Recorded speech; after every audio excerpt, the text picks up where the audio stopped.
Chapter 1256. Guard's so-called factory was located in a construction site in the southern suburbs of the city. Since he was traveling with the CEO of the department, Roland did not have to drive his minivan anymore. Instead, he took the opportunity to experience what it felt like to be the boss of a luxurious car. He had to admit that lying in a spacious seat that was softer than a sofa and drinking iced champagne from the refrigerator in the back was really addictive. Of course, it would be even better if the champagne was replaced by Coke. When the car drove off the flat road and onto the bumpy temporary road, the roar of machinery became endless. Trucks and excavators could be seen everywhere. Roland could see the banner, Clover Construction Engineering Company, Limited, hanging on the row after row of prefab houses. Towering piles were as dense as a forest in the distance. Guard probably sensed Roland's curiosity, so he took the initiative to explain. The group plans to build a modern new energy car city here. Currently, the construction department is responsible for the construction, and when all the facilities are completed, it will be handed over to the manufacturing department. This project has been approved for a long time, and it was only implemented a few months ago. It was no wonder that Garcia had stopped protesting against the forced demolition recently. It seemed that the Clover Group had temporarily shifted its target. What about the factory? It will be demolished, Guard replied. It used to be an agricultural machinery factory. It has gone through several reforms, but in the end, it can't keep up with the needs of the times. Considering that your requirements are special, I can leave a factory for you to use. Although it's not under my management, I've already talked to them, so it's not a big deal to leave it for the time being. Is it still staffed? Compared to the site, Roland was more concerned about the professionals. Almost all of them have left, Guard said with a shrug. Only an old master who is about to retire and a dozen workers are left. They are all family members. When the car city is built, they will probably be transferred to new positions. Well, it sounds a little shabby. Roland could not help but think to himself. Nevertheless, it was better than nothing. Although it was still far from the legendary design bureau that he had expected, it was still a start. When he arrived at his destination, he lowered his expectations again. What he saw was a slightly dilapidated factory with an area of about 500 square meters. The steel plate walls were already showing signs of rust. Walking into the factory, the dust in the corners could almost make footprints. The scattered machine tools weren't much better. It was obvious that no one had taken care of them for a long time. Following Guard up the stairs at the head of the factory and approaching the management room, Roland keenly heard the conversation in the room. Sigh, I don't know when the company will demolish this place. Sitting in the same place every day, my butt is going to rot. There's nothing wrong with being idle. Anyway, I won't get a raise when I'm transferred to a new company. I might even have to work overtime every day. I'd rather sit still. What are you talking about? A rather elderly voice interjected. Young people should be full of energy. Vitality can't be eaten. If I could retire and get my salary now, I promise I'd agree to it without hesitation. By the way, Master Xie, you should retire this time, right? I heard that the boss has tried to persuade you several times. In fact, even if you don't clock in now, I don't think the boss will say anything. I just don't want to leave this place. I've been here for almost 30 years. I should take one more look at this place before it's demolished. Do you want me to take a few photos for you? Brat, can photos be the same as the real thing? Wait, someone's here. Suddenly, there was a rustling sound in the room. When Guard's secretary opened the door, everyone in the room had returned to their original positions. Some were tidying up the documents on the table, and some were sitting in front of the computer, typing away as if they had been busy since the beginning. Mr. Guard, why are you here? Seeing Guard, everyone was stunned. Obviously, the boss they were talking about was not this member of the board of directors. It was as if a government official had suddenly come to an unknown village. I brought my friend here to visit. Guard looked at the oldest person in the crowd. You're Master Xie, right? I heard that you've been working here for decades? Roland also looked at the man. Judging from his appearance, he was about 60 years old. His hair was sparse around the top of his head, and a pair of huge reading glasses hung over his nose. He was skinny and held a thermos cup in his hand. Apart from his spirited eyes, he looked no different from the old men who came and went in the apartment complex. Perhaps the only thing that Master Xie was able to show off was his long service years. Yes, you're right. Master Xie rubbed the thermos and replied in a flattering tone. It's been 29 years since I joined the factory. All right, this temperament is also far different from those experts who have unique skills and are indifferent to everyone. Roland's expectations in his heart dropped to the bottom. It seems that I'll have to recruit people on the internet by myself. Thank you for your hard work. Guard smiled. This young friend of mine is interested in the factory. Show him around and tell him about the factory. But Master Xie looked at Roland in surprise. But the factory is going to be, if he likes this place, he can keep the factory. As soon as he said this, Roland noticed that Master Xie's eyes suddenly lit up. How should I address you? Just call me Roland. Okay, Mr. Roland. Please follow me. Master Xie led him to the factory building area. When he was about to introduce the long history of the factory, Roland interrupted him. Compared to that, I'm more interested in what kind of work you've done before. Almost everything. Master Xie laughed. From a bench worker to a workshop supervisor. Later, I was the deputy director for a while. When I was busy, I had to do the work of 3 or 4 people. During the day, I arranged assembly lines, and at night, I taught the young men how to repair machines. I didn't have any free time until I couldn't see clearly. Roland stopped and asked, Have you done design before? Well, of course. Although I didn't go to a formal university, I did work night shifts in the factory, so I learned a lot by myself. But a pen and a ruler are no match for a computer. Besides, the company set up a special design department a few years ago, so people don't care about paper drawings anymore. If I want a Caterpillar tractor with different specifications and requirements from the market, can you make it? A tractor? I know it better than my wife. I'm not bragging, Mr. Roland. If I have a few apprentices, I can make it with my eyes closed. He asked in surprise, if that's the case, why didn't the Clover Group hire you to work in the design department? Alas, they can't do anything without computers nowadays. I heard that all the production lines in the new factory are automated. Mechanical arms and robots take care of most of the work, and the people in the old factory are all engaged in sales and administration. Even if they hire me, I can't do anything. Master Xie's tone revealed a hint of loneliness. However, Roland's opinion of him had changed completely. Ordinary image? Such an employee wouldn't steal the limelight. Honest temperament? Honest team members are easier to manage, aren't they? It's not a problem that they don't know how to use computers. There are so many cheap draftsmen. Good, very good. Roland couldn't help smiling and nodding. Master Xie was stunned, as if he didn't understand what was good about it. The factory won't be demolished, he said directly. I'll transform this place into a new design bureau, and you'll be my first chief designer. Design? Bureau? Chapter 1257. Mr. Roland, Master Xie asked after shaking hands, what is the purpose of the design bureau? To complete all the concepts I need, Roland said with a smile. For example, I want you to build a brand new tractor. It must be simple, reliable, and easy to manufacture. At the same time, it must have the potential to be modified. There should be a lot of tractors like this on the market.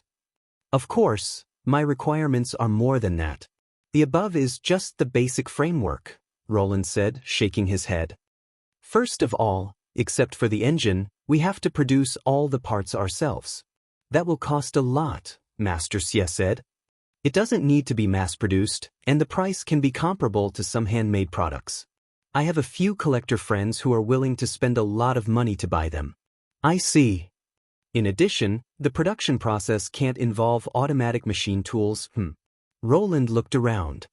The tools in the factory are very suitable. I need to know the specifications and manufacturing process of each part. In other words, the design bureau not only needs to build it, but also needs to draw all the assembly lines. Seeing Master Xie's hesitant expression, he added, Of course, I will recruit some freshmen to assist you. You just need to assign them to work. That's good.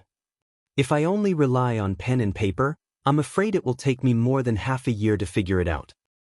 The last and most important point, Roland said, making it requires a certain amount of imagination. Master Xie was stunned. What did you say? Let me give you an example. For example, this tractor uses steam power. So, in theory, it needs a large boiler and a cabin to store fuel and water. But, in fact, it doesn't have these parts. You can imagine its power source as a nuclear-powered engine, just like in the movies. Master Xie seemed to be a little stunned. Therefore, when making the prototype, we must minimize the impact of these theoretically necessary but actually non-existent parts so that we can get the most accurate data during the test. Do you understand what I mean? Master Xie thought hard for a while before he carefully replied. Do you mean that I should design it as something that doesn't belong to this era? Full marks for this summary. Roland grinned. Are there any technical difficulties? Not in theory, but... He hesitated for a moment. To tell you the truth, even if it's built, I'm afraid it won't have any practical value. That's right. My collector friend doesn't care about those things.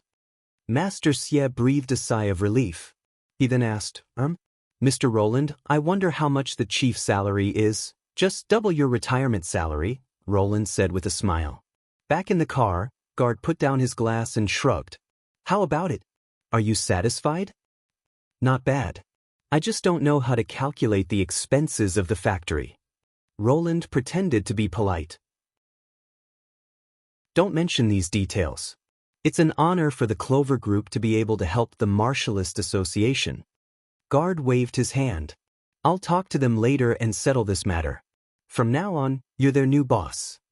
It was not a big deal to keep a factory that was scheduled to be demolished. As for the fixed assets such as the land and factory, they would still belong to the Clover Group.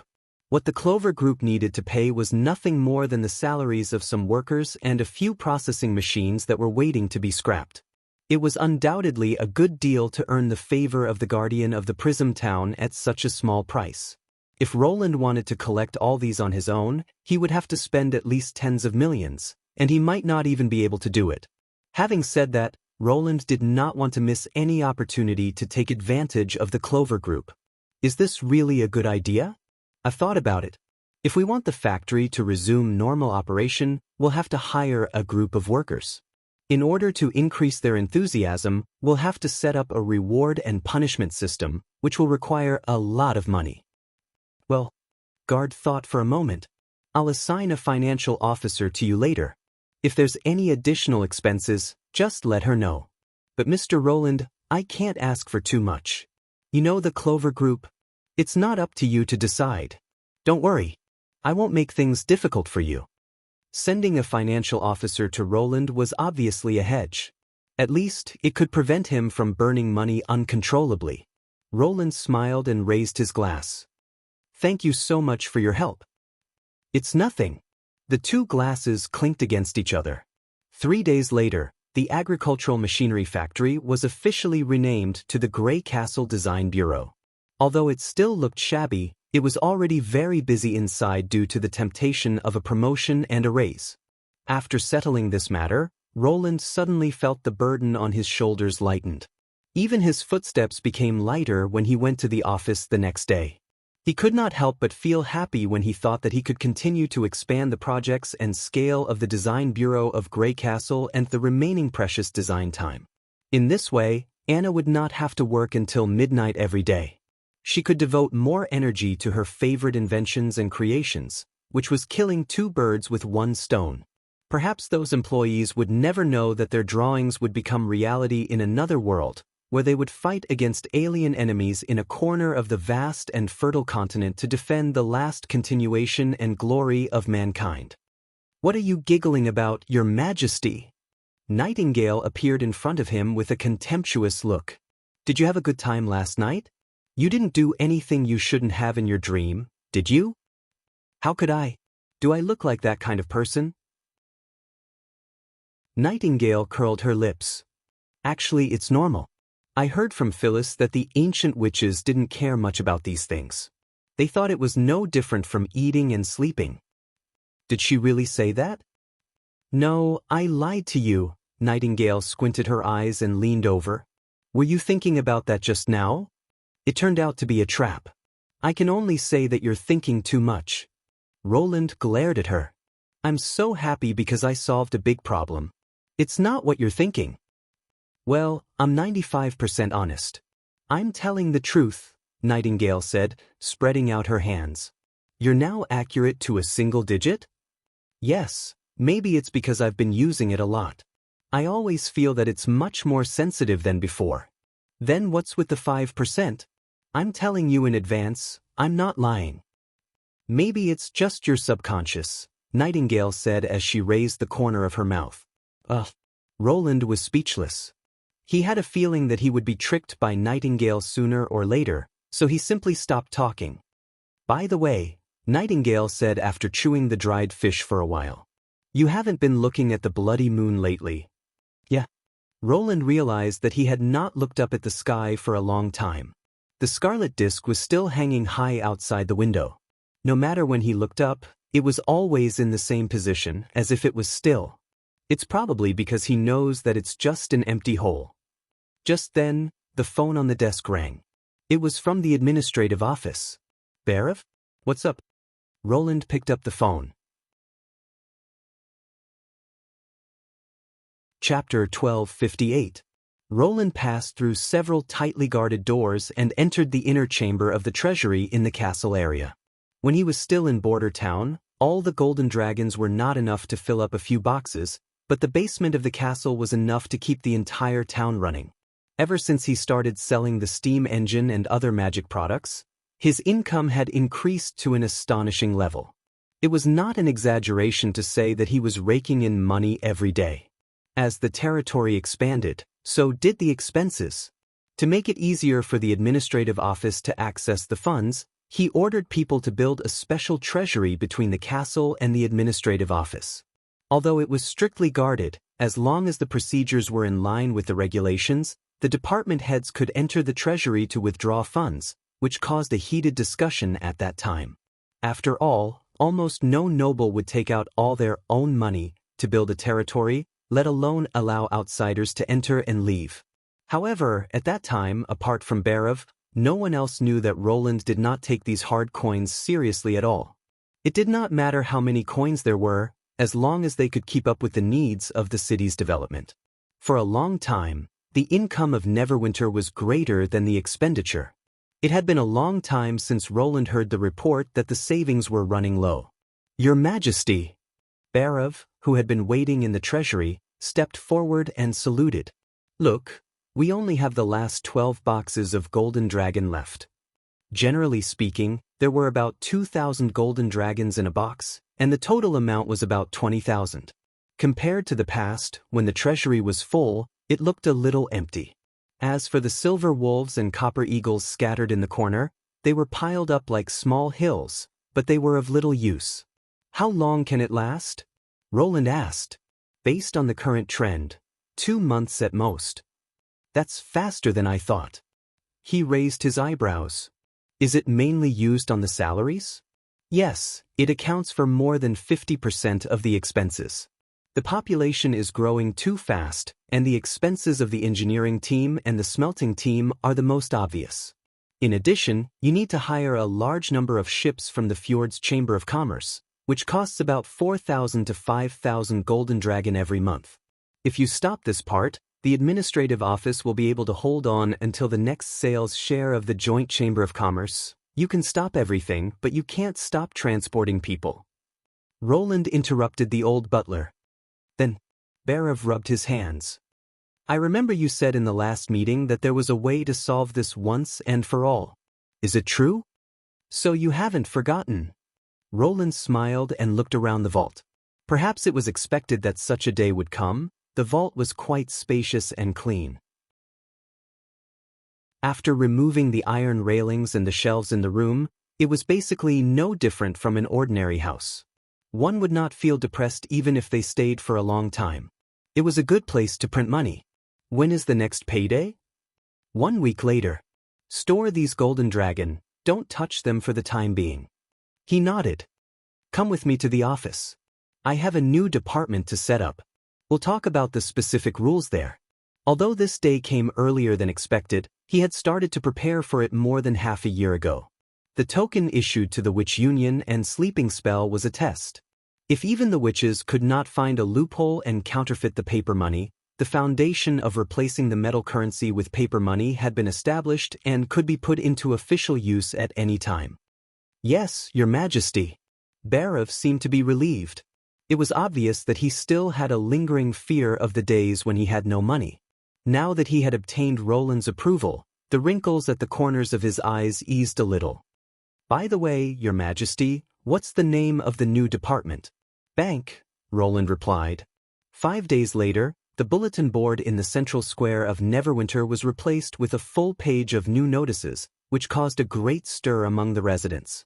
The administrative office once again sent a person to give a speech, which was a rare sight after the universal education. The Grey Castle Weekly also published the details of the notice on the most eye-catching front page. His Majesty will issue new coins to replace the Golden Dragon, Silver Wolf, and Bronze Eagle. For a time, the streets and alleys were filled with discussions about the currency reform. Victor's hotel was no exception. He had originally planned to return to the port of Clearwater after watching the magic movie, but the sudden appearance of the bloody moon disrupted all his plans.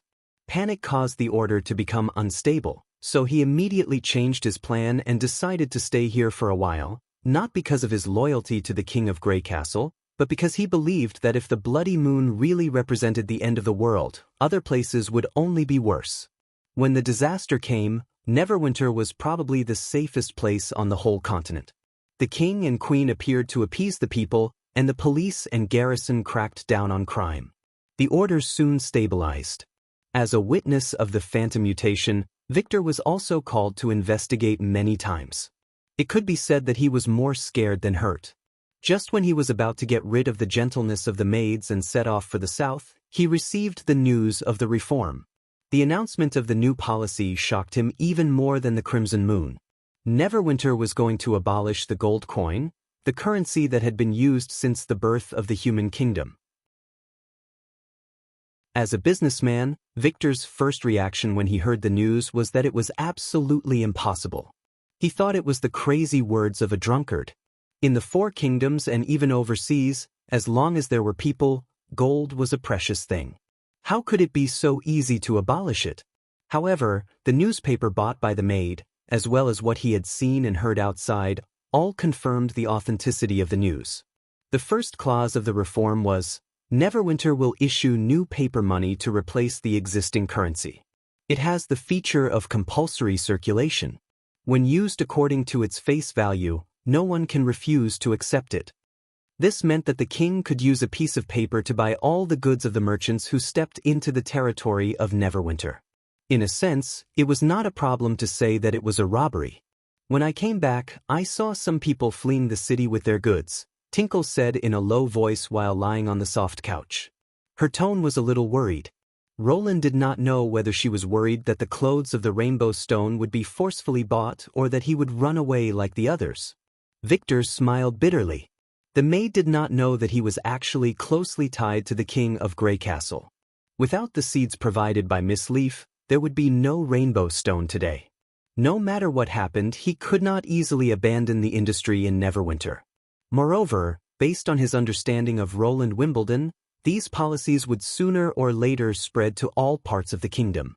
In addition, the king's business acumen was not inferior to any of the big merchants in the Kingdom of Dawn. The current situation was not so bad that they had to rely on robbing to maintain the situation, so they should not suddenly have this idea. Thinking of this, Victor calmed down and continued to read. The second and third clauses were related to the livelihood of the people. Work in Neverwinter will be paid in the form of paper money. Materials sold in the administrative office and the convenience market, including but not limited to food and shelter, will only be traded in paper money. The fourth clause obviously took into account the issue of the amount of new coins. The administrative office will provide a long-term exchange service between the new and old coins.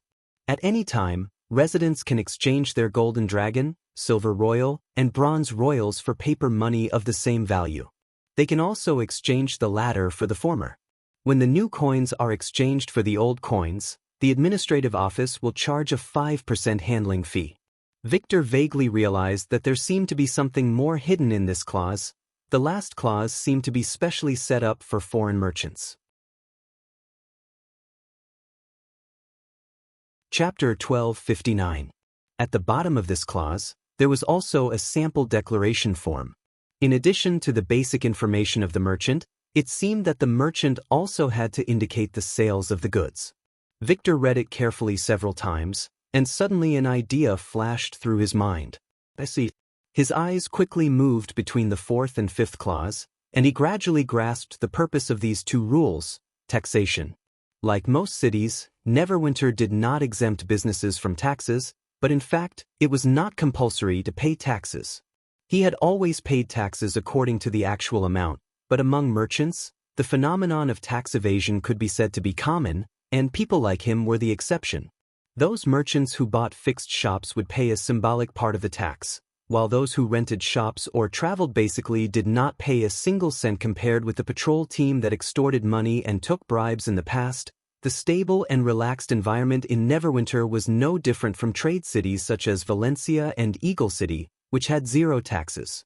In fact, it was even better.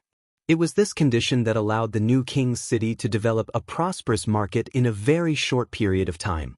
But it seemed that this situation would not last forever. Of course, the merchant could be exempted from the handling fee, but he also had to submit the source of his income. If the administrative office deducted the tax according to this, nobody could say anything. So there was no way to avoid it? Obviously, there was. As long as he did not exchange the new coins for the golden dragon, he could directly use the proceeds to buy goods in Neverwinter and sell them elsewhere to make up for the loss. But this was only a compensation. Victor was very familiar with this situation. No one could guarantee that the income and expenditure would be exactly equal. To maintain a business, the new coins would generally be more than the old coins. They could either go to the administrative office to exchange the new coins for the golden dragon, or save them for the next use. After a long time, the situation would gradually become like this. Many merchants would have a certain amount of paper money in their hands.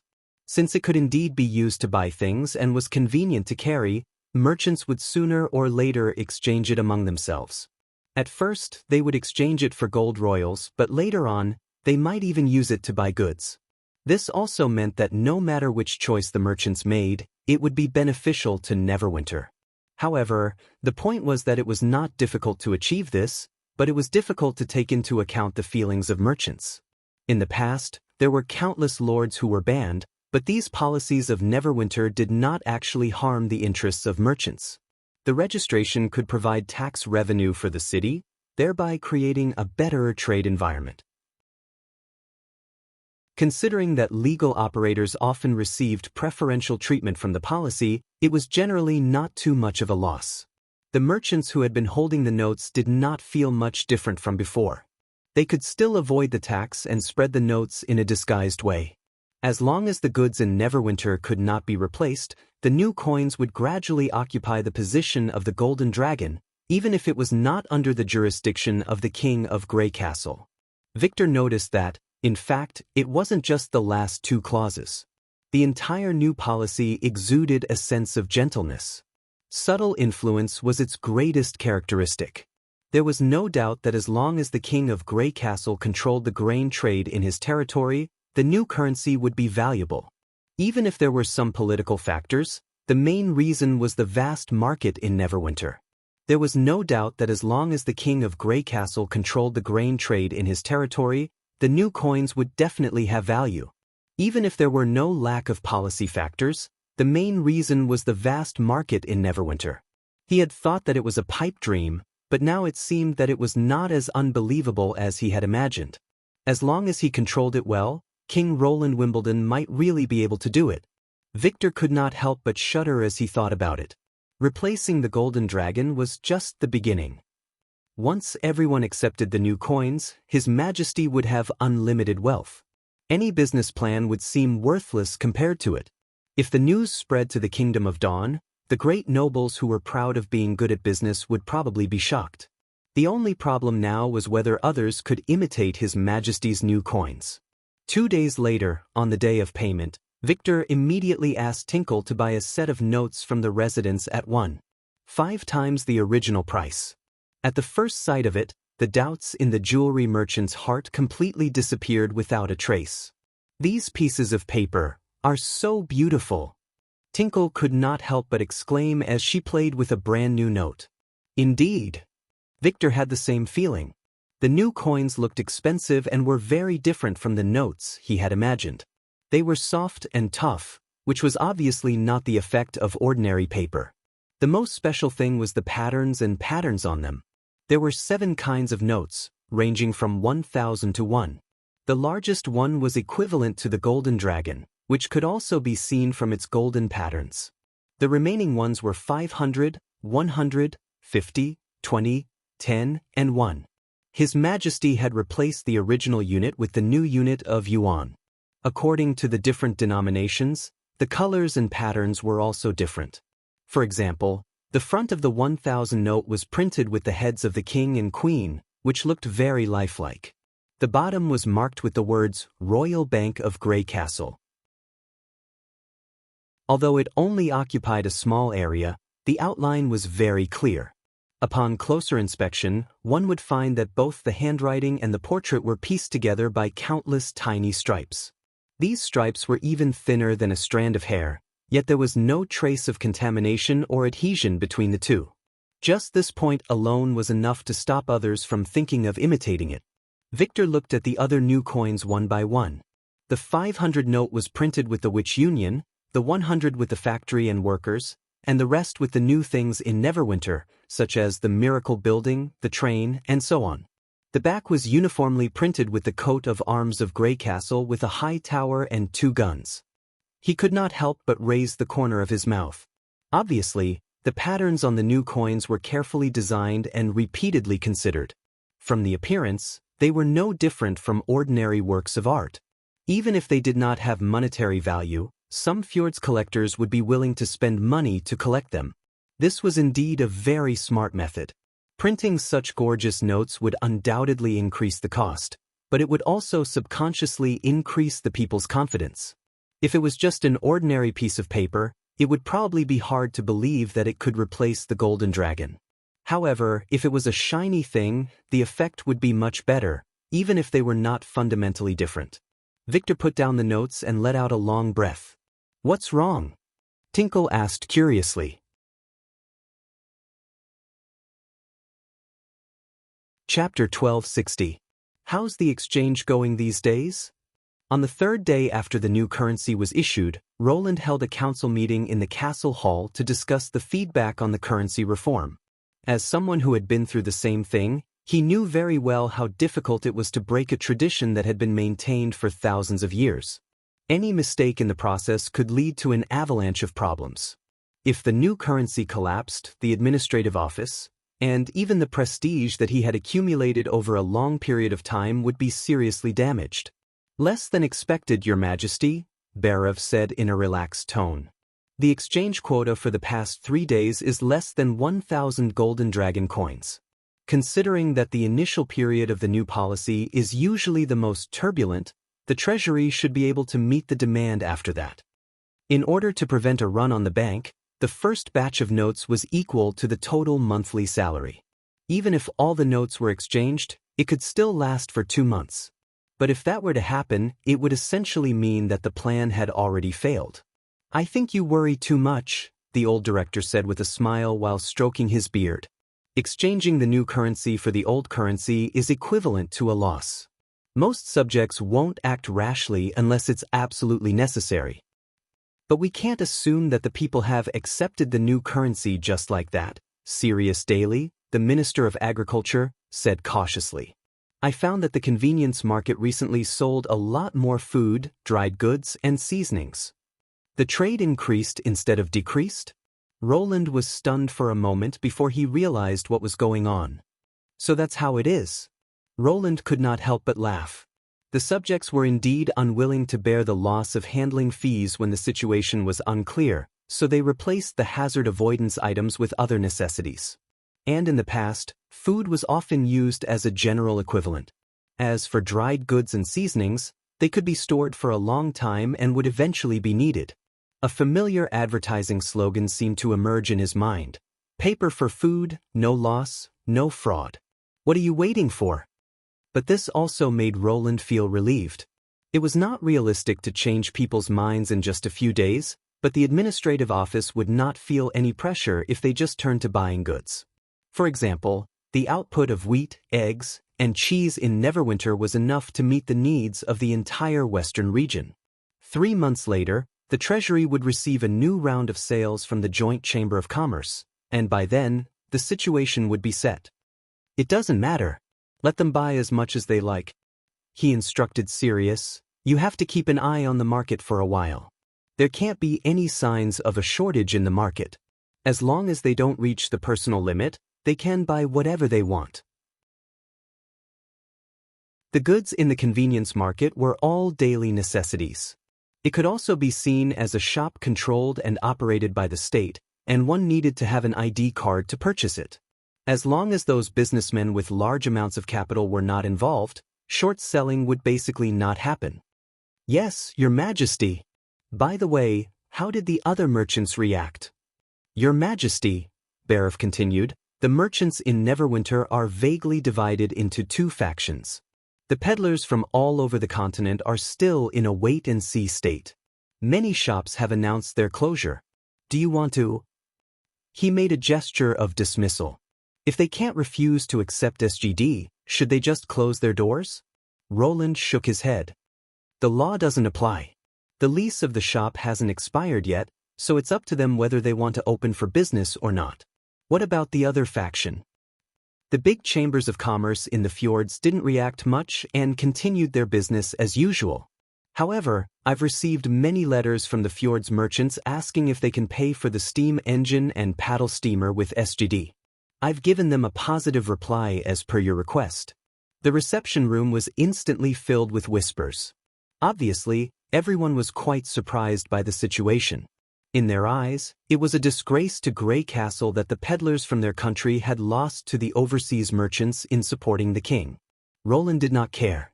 It seemed that the people of the sea were indeed more proactive in accepting new things. When the steam engine was first introduced, it was the fjord's native Marjorie who first showed great interest in it and provided the first bucket of gold for the industrial development of Border Town. But there's also an exception. Barif coughed twice. A clothing store called Rainbow Stone didn't close its business. Instead, it put up a banner saying that it was holding a discount to celebrate the release of the SGD. According to my people, almost the entire long street was filled with residents who went to buy clothes. Roland blinked and then chuckled. Is it the Victor Lothar who came to me and asked to cooperate with Leaf? Should he say that the other party was brave, or did he really comprehend his idea? Very well. He looked at Honey, the Minister of Publicity. Write the special report on this.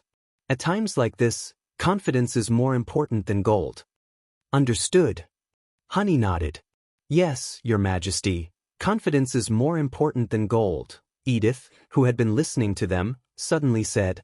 Edith, who had been listening on the side, suddenly said, please beware of those deliberately fabricated rumors.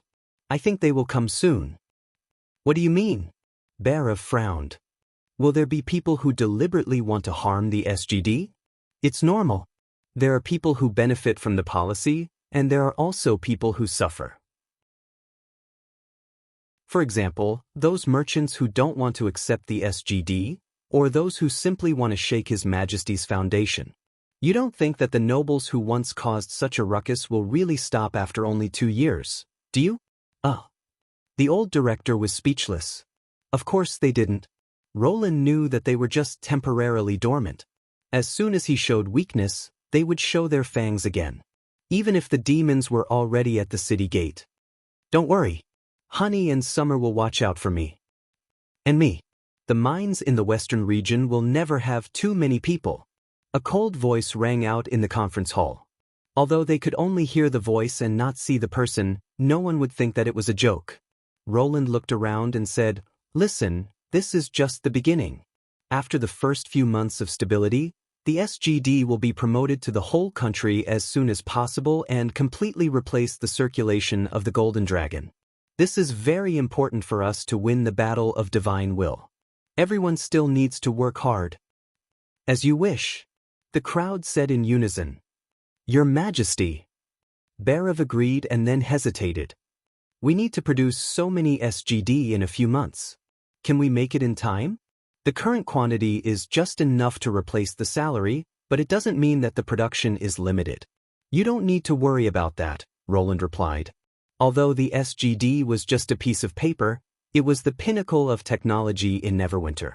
Considering the huge number of Golden Dragon silver wolves accumulated over thousands of years, Roland had never considered letting Soroya carry this burden alone. In terms of paper, the SGD had mixed a certain proportion of rubberworm mucus into the paper pulp, which made it more flexible after drying and not easy to tear. The SGD had a denomination number made of tin foil, which would be embedded in the paper in advance. Only Neverwinter had the technology to make the tin as thin as a cicada's wing. The SGD was printed on a brand new roller printing machine. The pigment was provided by Dark Cloud and Broken Sword. The SGD was bright and durable, much better than the plant and mineral dyes of this era. It could last until the next round of SGD. It could be said that the SGD was the best in terms of production efficiency and counterfeiting. The witches only provided the raw materials, and the production could be done by ordinary people, so the SGD would not encounter any bottlenecks when it came to mass production. The smooth distribution of the SGD solved one of Roland's worries. Now that Neverwinter had both the people and the money, the only thing left was to turn these resources into productivity. Next, I plan to add a batch of projects, about 20,000 to 30,000 people, Roland said to the director of the administrative office, which used to be equivalent to the total population of a main city. Bhairav, you can discuss the specific distribution plan with the ministers of the relevant departments. First, the Ministry of Chemical Industry, Roland looked at Kyle Sichi.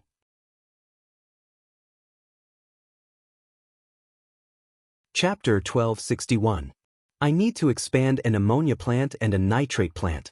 You should have already prepared for this, right? Roland asked.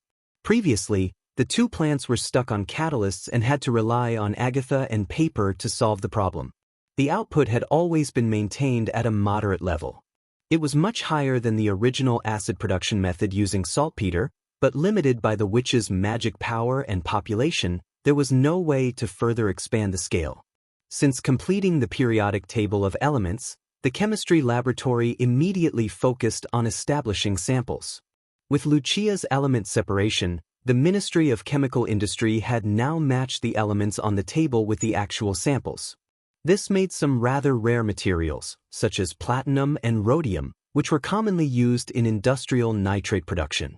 Perhaps in terms of efficiency, it was not as efficient as agatha and paper, but as long as there were people, it could build as many factories as it wanted.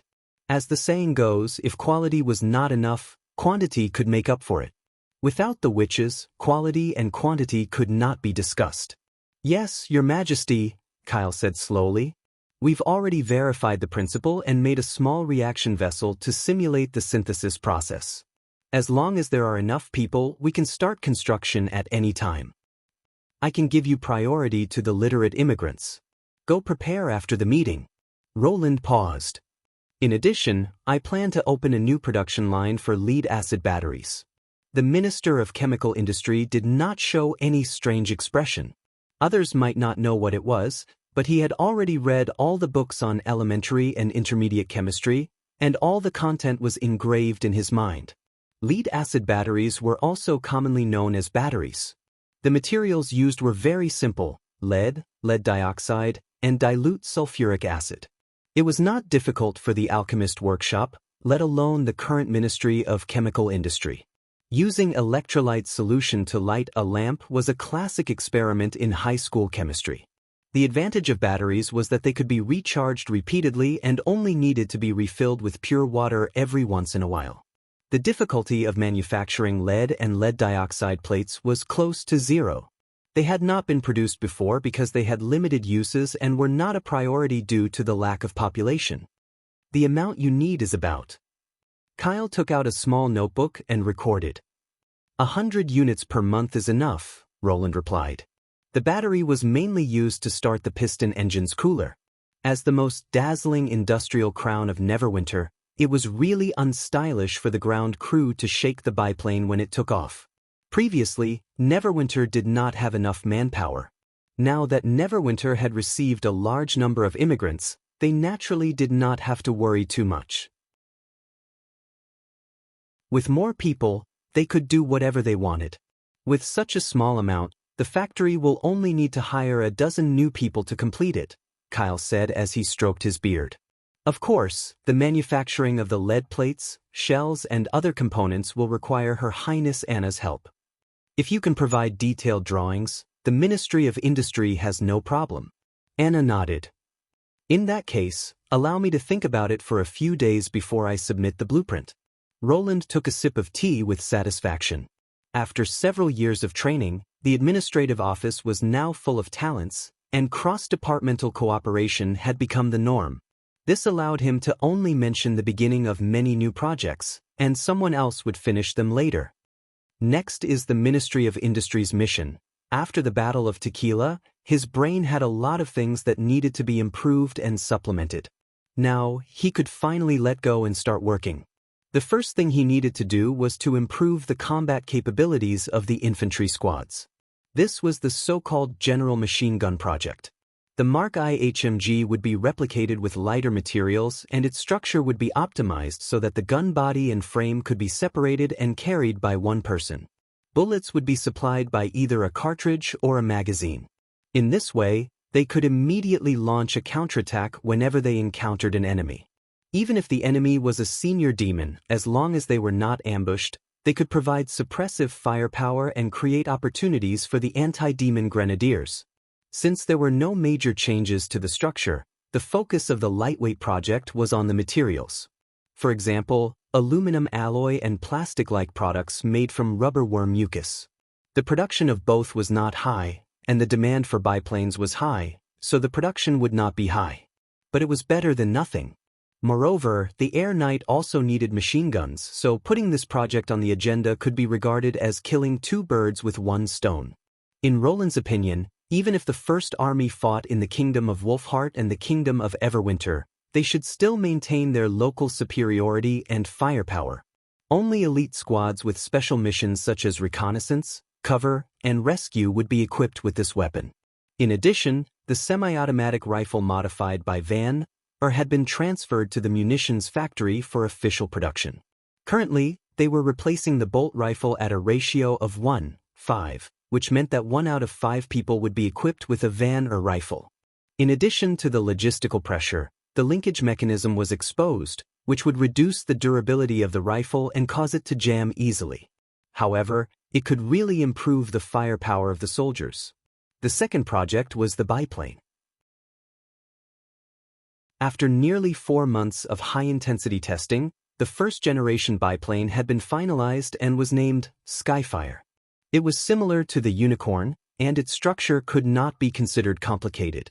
However, if it was really produced and assembled by ordinary workers, the success rate would still be a problem. As for the engine, it could only be manufactured by Anna for the time being. Even so, Roland still planned to gather all the best workers in the industrial area to overcome this difficulty. It had been more than 3 years since the first steam engine factory was built. The blacksmith apprentices had also changed from wielding iron hammers to operating machine tools. Now was the best time to test the level of manufacturing in Neverwinter. In order to curb the mobility of the devil beasts, seizing the sky was the only solution. And the Skyfire was undoubtedly just the beginning. Lastly, it was to deal with the new appearance of the spider monstrous beasts and the shortcomings of the First Army. Roland planned to add a small caliber cannon between the mortars and the longsong cannons to attack and fight against the monstrous beasts. Its size was tentatively set at 75 millimeters, and it did not need to rely on the Hummingbird to reduce weight and harden the road. It could also be used by the army. Usually, 1 or 2 horses could tow it, and when there were no horses, People could also be used. This kind of infantry cannon did not have any technical difficulties, and it could be started by transferring a portion of the workers from the original cannon factory. However, before that, he had to first complete the trial production and test firing of the prototype. Roland had already discussed this with Anna countless times in private, so he did not need to explain in detail. She understood tacitly with just a few words. Nearly 10 factories would be built at the same time, and 20 to 30,000 people would be invested in the new project. It could be considered the grandest manufacturing project since the establishment of Neverwinter. And with the acceleration of the migration of immigrants, not only would the pace not stop, it would even become more intense.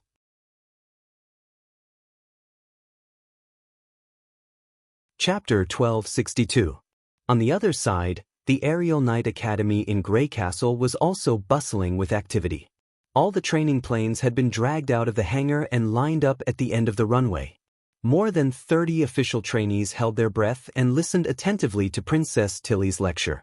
Farther away, those trainees who had not passed the assessment or were newly selected sat around the runway, waiting to watch the new round of flight.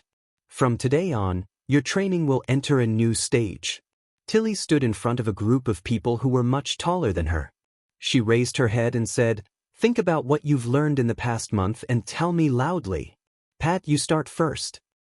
"Lift up, Your Highness." The trainee who was pointed out answered excitedly. "Hover." "Magic shadow." "Huh." "No." The trainee quickly changed his words. "I mean, anti-dizziness training, Your Highness." "That's strange." Finkin muttered. Princess Tilly's temper seems to be much better than before. "Really?" Hines also lowered his voice. "You'll be punished if you make a mistake. You've just cleaned the toilet for a month.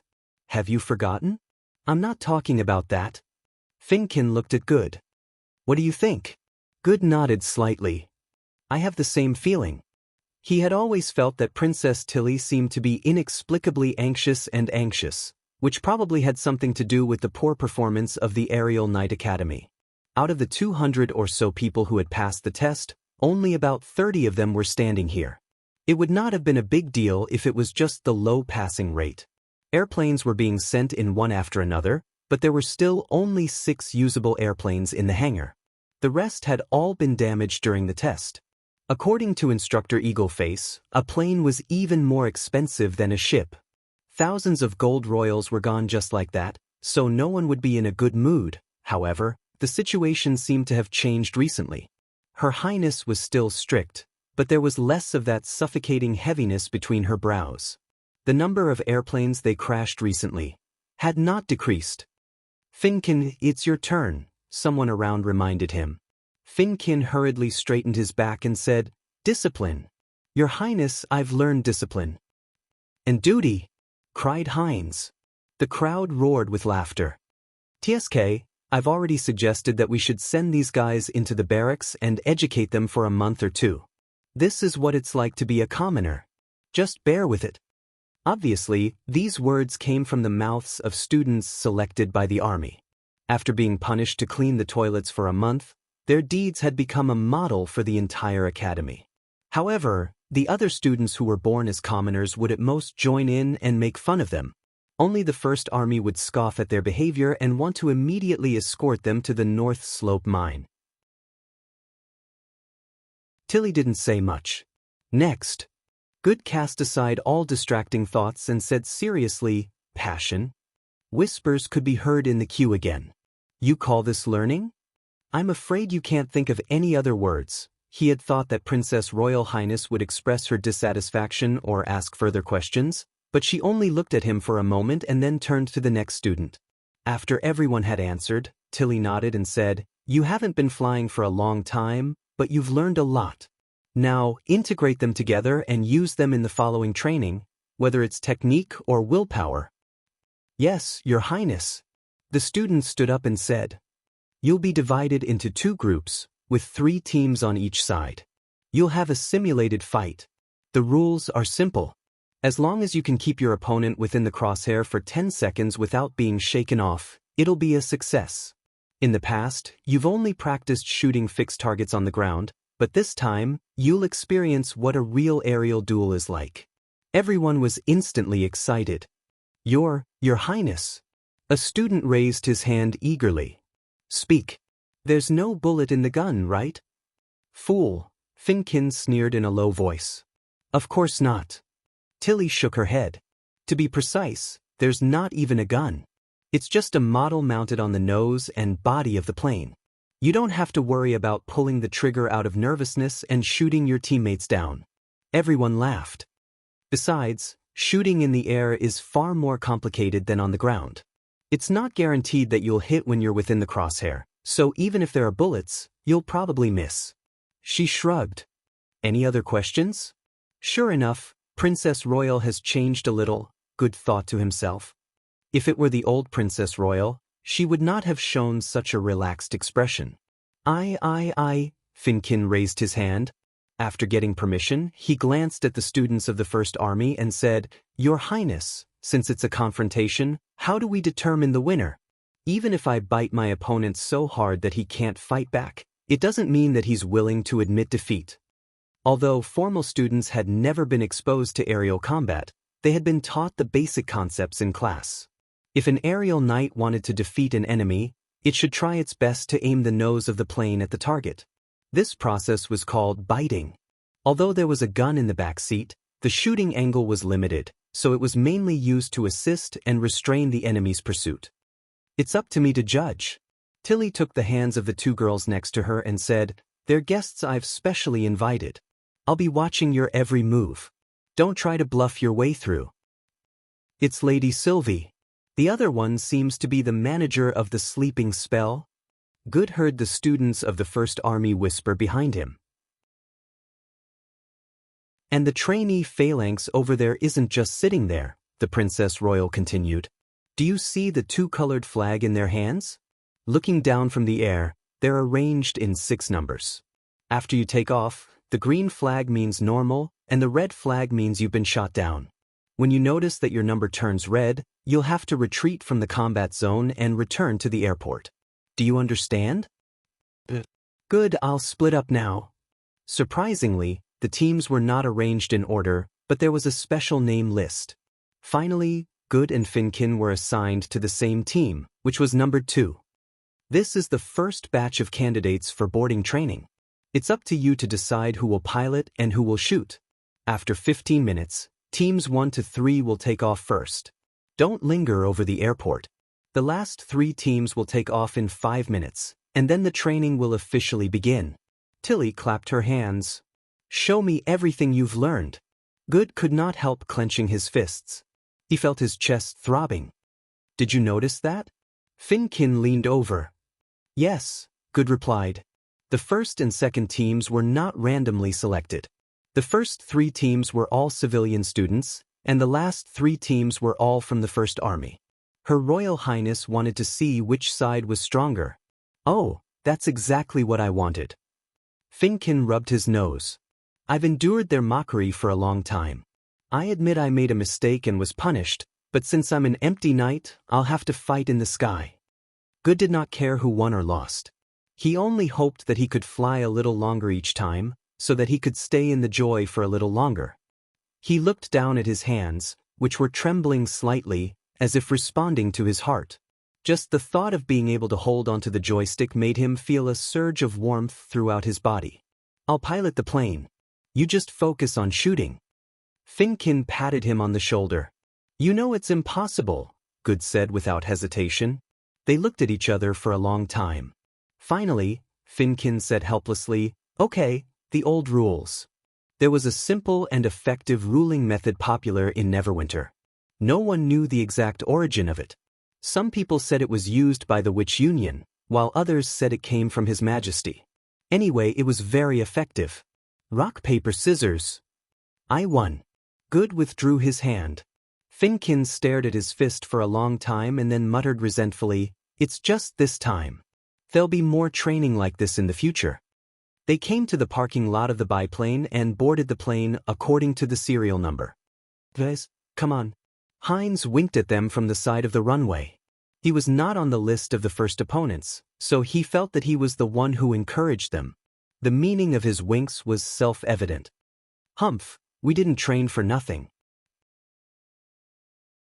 Finkin pulled down his goggles and gave a thumbs up to the ground crew. The ladder was quickly removed. As the joystick rotated rapidly, the propeller at the nose of the plane began to spin slowly. When the piston was started and the throttle was connected, Good felt that the machine under him had come to life. The runway is clear. We can take off now. The ground crew saluted. He raised his arm and returned a standard military salute. Plane number 2, go.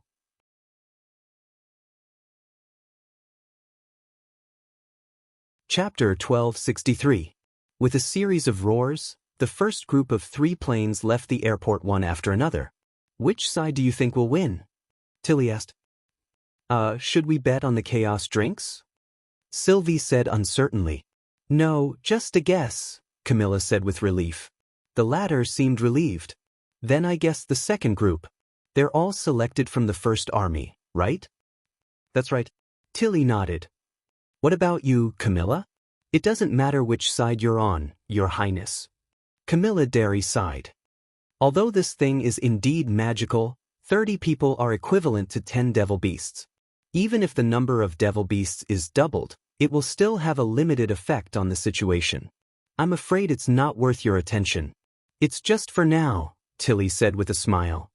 When I first came to Neverwinter, there were only a few factories on the riverbank.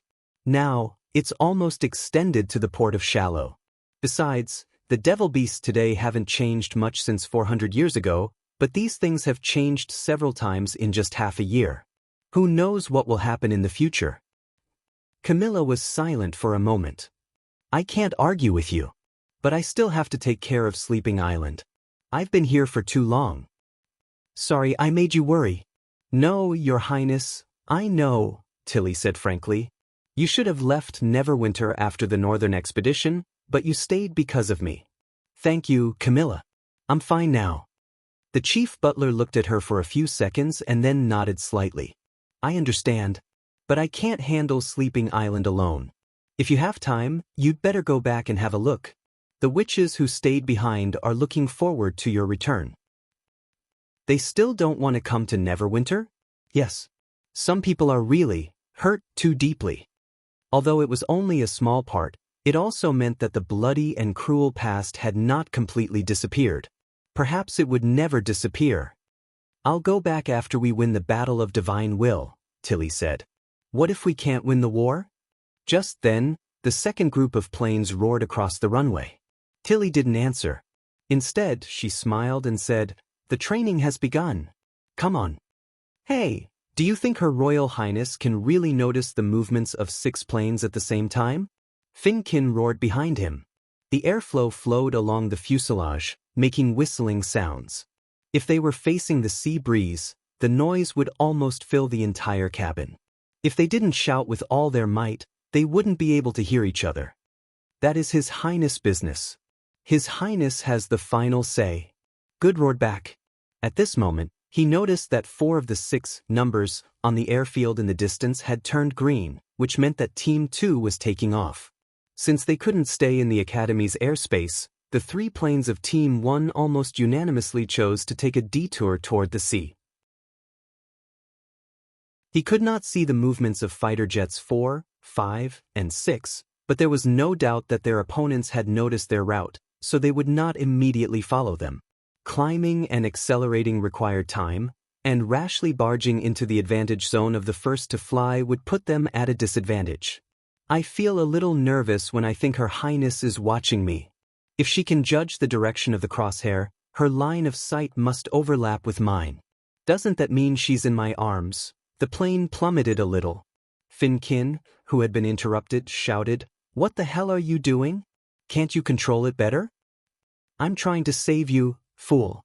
If Her Highness can see the crosshair, do you think she can see your lips? You'll be lucky to go to the mine to mine. Finkin immediately shut his mouth. Good looked around through the gap between the upper wing and the fuselage. He could only vaguely see a black dot moving near the sea-level antenna in the distance, while the other plane was completely out of sight. Apparently, everyone had chosen to fight separately. Apart from some basic concepts, Her Royal Highness had never taught them how to fight in the air. Everything depended on their own judgment. Perhaps even Her Highness herself didn't know. After all, the aerial knight was something that had never existed before, so it was normal for her to start from scratch. Since there was no rule to defend, it was a safe move to choose an open airspace and wait for the opponent to be spotted before making a move. He thought for a moment, then turned around and flew toward the shallow water port. "Hey, where are you going?" "To the west. Go around the factory area." "Go around? Isn't it better to wait for them here?" "But that's just an equal opportunity," Good yelled as he turned around.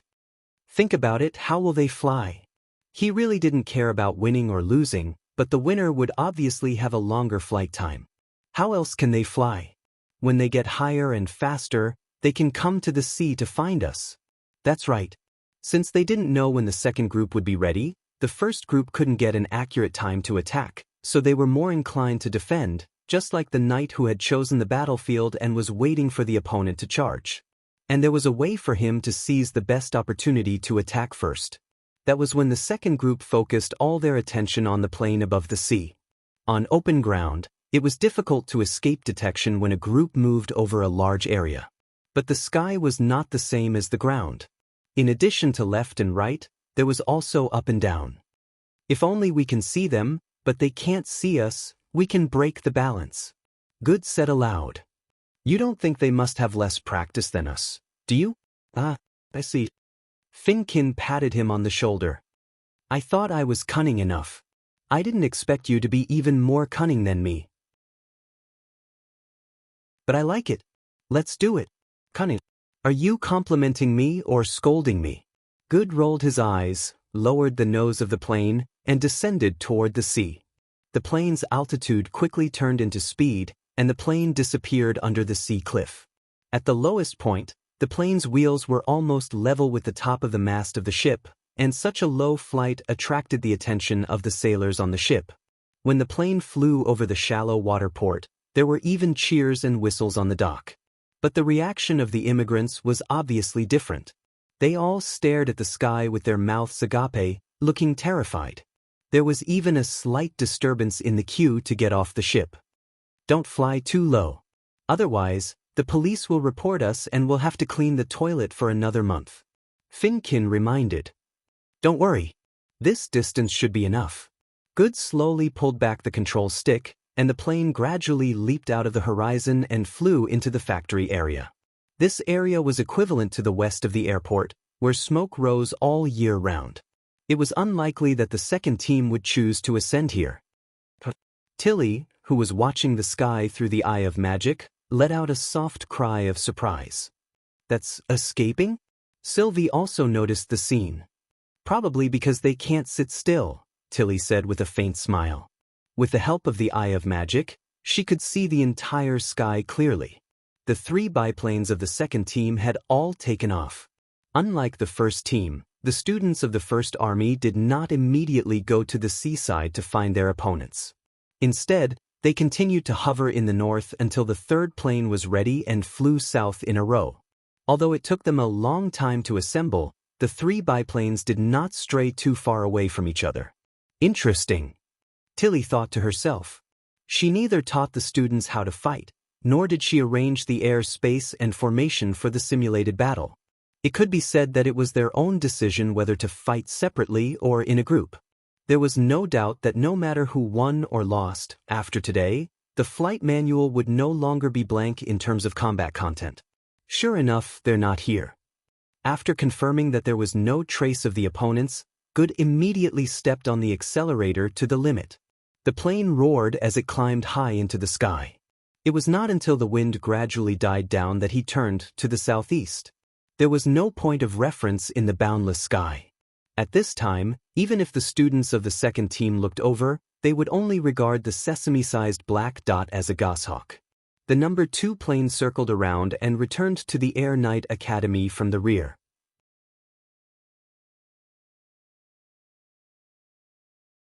Chapter 1264.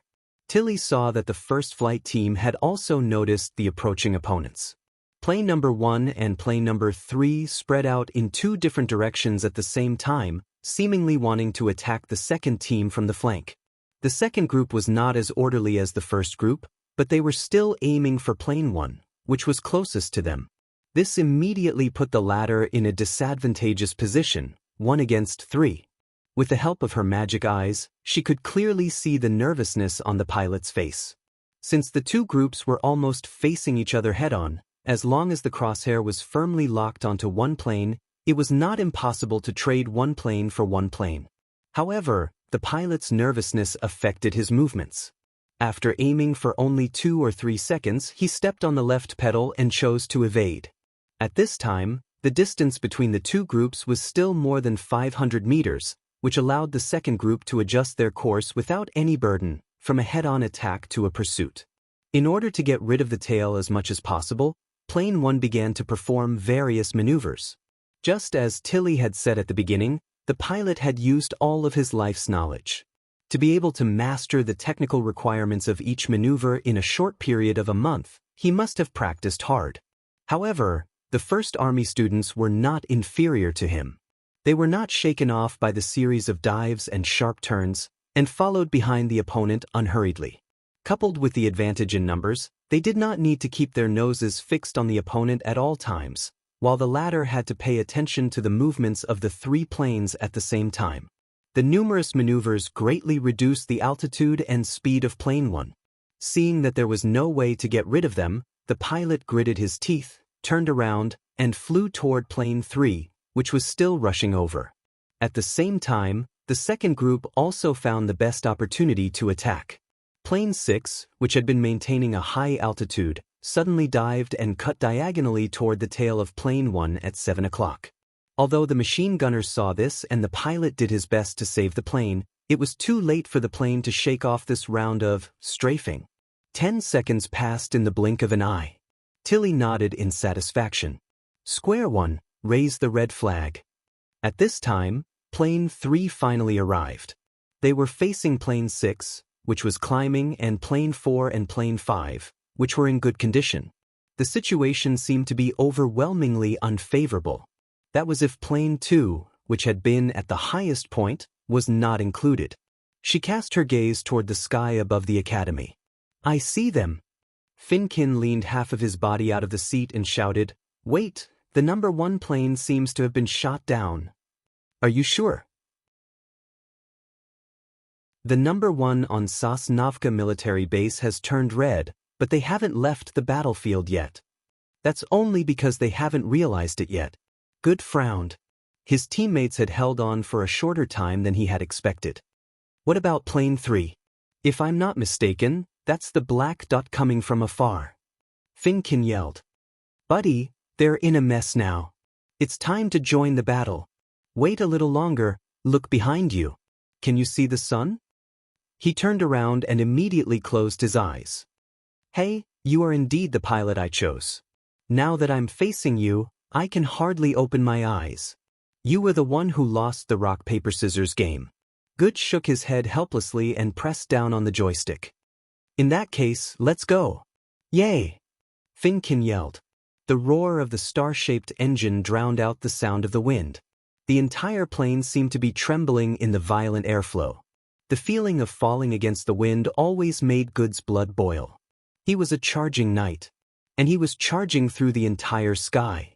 His teammates on Plane 3 focused on the second group of planes, which was the slowest, while the other 2 began to chase Plane 3 away. It was not until they dashed out of the golden sunlight and pounced on the third group like thunder that they noticed the presence of their new opponents. Good noticed that if the other 2 planes had ignored their teammates and focused on shooting down Plane 3, they would have succeeded by now.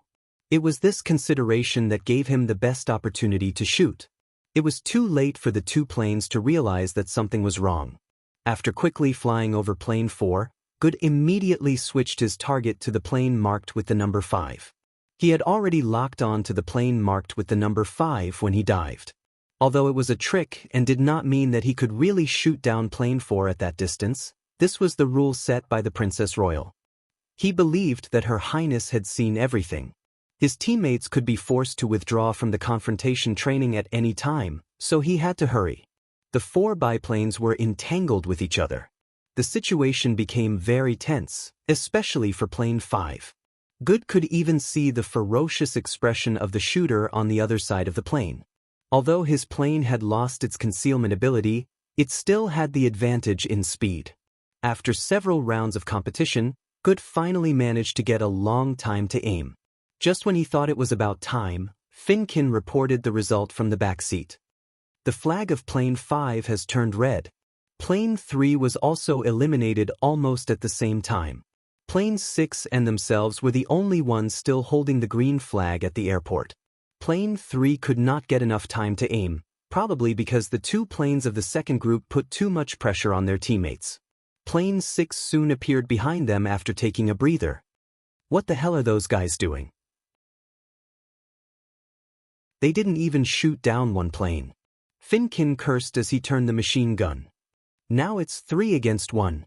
Who asked us to use them as bait in the first place? Good said casually. Of course, there's another possibility. Plane 6 is a tough opponent. His speculation was soon confirmed.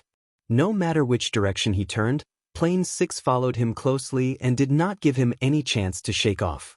He had to move, or Plane 6 would definitely get 10 seconds earlier than Finkin. Damn it. His companion's voice was obviously more anxious than before. Can't you fly a little faster? I've tried my best. We'll be killed sooner or later if this goes on. Think of something. How about hiding in the port area? There's a sailboat there for cover. If we hit a refugee boat, whether it's us or not, what do you think will happen to us? We'll probably be shot to death. Finkin's morale immediately dropped. In that case, forget it. At least we won't be the first to be eliminated. Unless there's wind to send us up, I don't think we'll be able to win this round. There's wind. Good was a little startled. An idea flashed through his mind. You're right. I've got an idea. Do you remember the upwind on the cliff?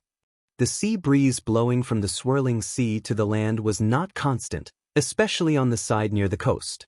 Due to the obstruction of the cliff, the airflow would spread along the obstacle, and part of it would become a fast-rising gale. As long as one stood on the edge of the cliff, one could hear the rhythmic whistling from time to time. Finkin's face froze when he realized what Good was referring to. Are you crazy? Let's not talk about whether we can get the upwind or not. If we get too close to the cliff, we'll be doomed if you shake your hand. The area of upwind was very small. Once they left the edge of the cliff, they would immediately be blown away by the sea breeze. Also, affected by the uneven cliff, the direction of the wind was also more complicated. In terms of difficulty, it was more difficult to do so than to shuttle between the sails of a sailboat. I don't have to take that risk. I just need to do it. It's like wasting water. Good quickly lowered his altitude and flew in the direction of the Aerial Knight Academy. Plane number 6 hesitated for a moment before it also began to speed down. How do you know when the strong wind will come? Finkin asked suspiciously. The ships carrying the refugees will tell me. He controlled the biplane to descend and let plane number 6 close the distance between them. After making a big turn, his path overlapped with the coastline, and he gradually approached the ground. In the eyes of other students, this action was no different from admitting defeat. Although plane number 2 was still maintaining a high speed, it had nowhere to run. Their opponents followed closely behind them and firmly bit onto them. A few seconds. Good roared. I guess 8 seconds. 6, 5, 4. Finkin gritted his teeth. During this time, Good kept a part of his attention on a ship sailing to the shallow port not far ahead. However, what he was looking at was not the flag or the sails, but the birds standing on the mast. The flag and the sails were always fluttering, and it was impossible to tell the strength of the wind. Only these seabirds who had been with the wind for a long time could capture the strength of the wind. As if sensing something, a flock of seabirds spread their wings, descended from the tall mast, and flew toward the cliff. This scene was very similar to the gliding seagull. He had long observed that the birds seemed to be very interested in this kind of entertainment. From the ship to the cliff, even if their wings did not move, they could still fly with the wind. Just as the flock of birds was about to reach the edge of the cliff, Good suddenly pulled the plane up. Under normal circumstances, this operation would cause the plane to tilt too high, and it would be easy to fall into a stall. However, at this moment, the flock of birds suddenly rose, as if there was an invisible hand holding them up from below. The wind rose. In an instant, Good heard an ear-piercing whistling sound. A gust of wind suddenly appeared and slammed into the wing of the plane. With a violent tremor, plane number 2 accelerated again, and miraculously rushed straight up, and then turned upside down. The whole world was turned upside down. For a moment, time seemed to stand still. He saw the unprepared plane number 6 pass below his head. The pilot raised his head and showed a surprised expression. In the distance, the seabirds were leaping out of the horizon, and their white wings seemed to form a staircase connecting the sky. He did not lie to His Highness. Since the day he entered the academy, his love for flying had increased every day. It was this feeling of flying freely that made him immersed in it, and he could not extricate himself. This was the thing that left the deepest impression on Good among all the things he had learned.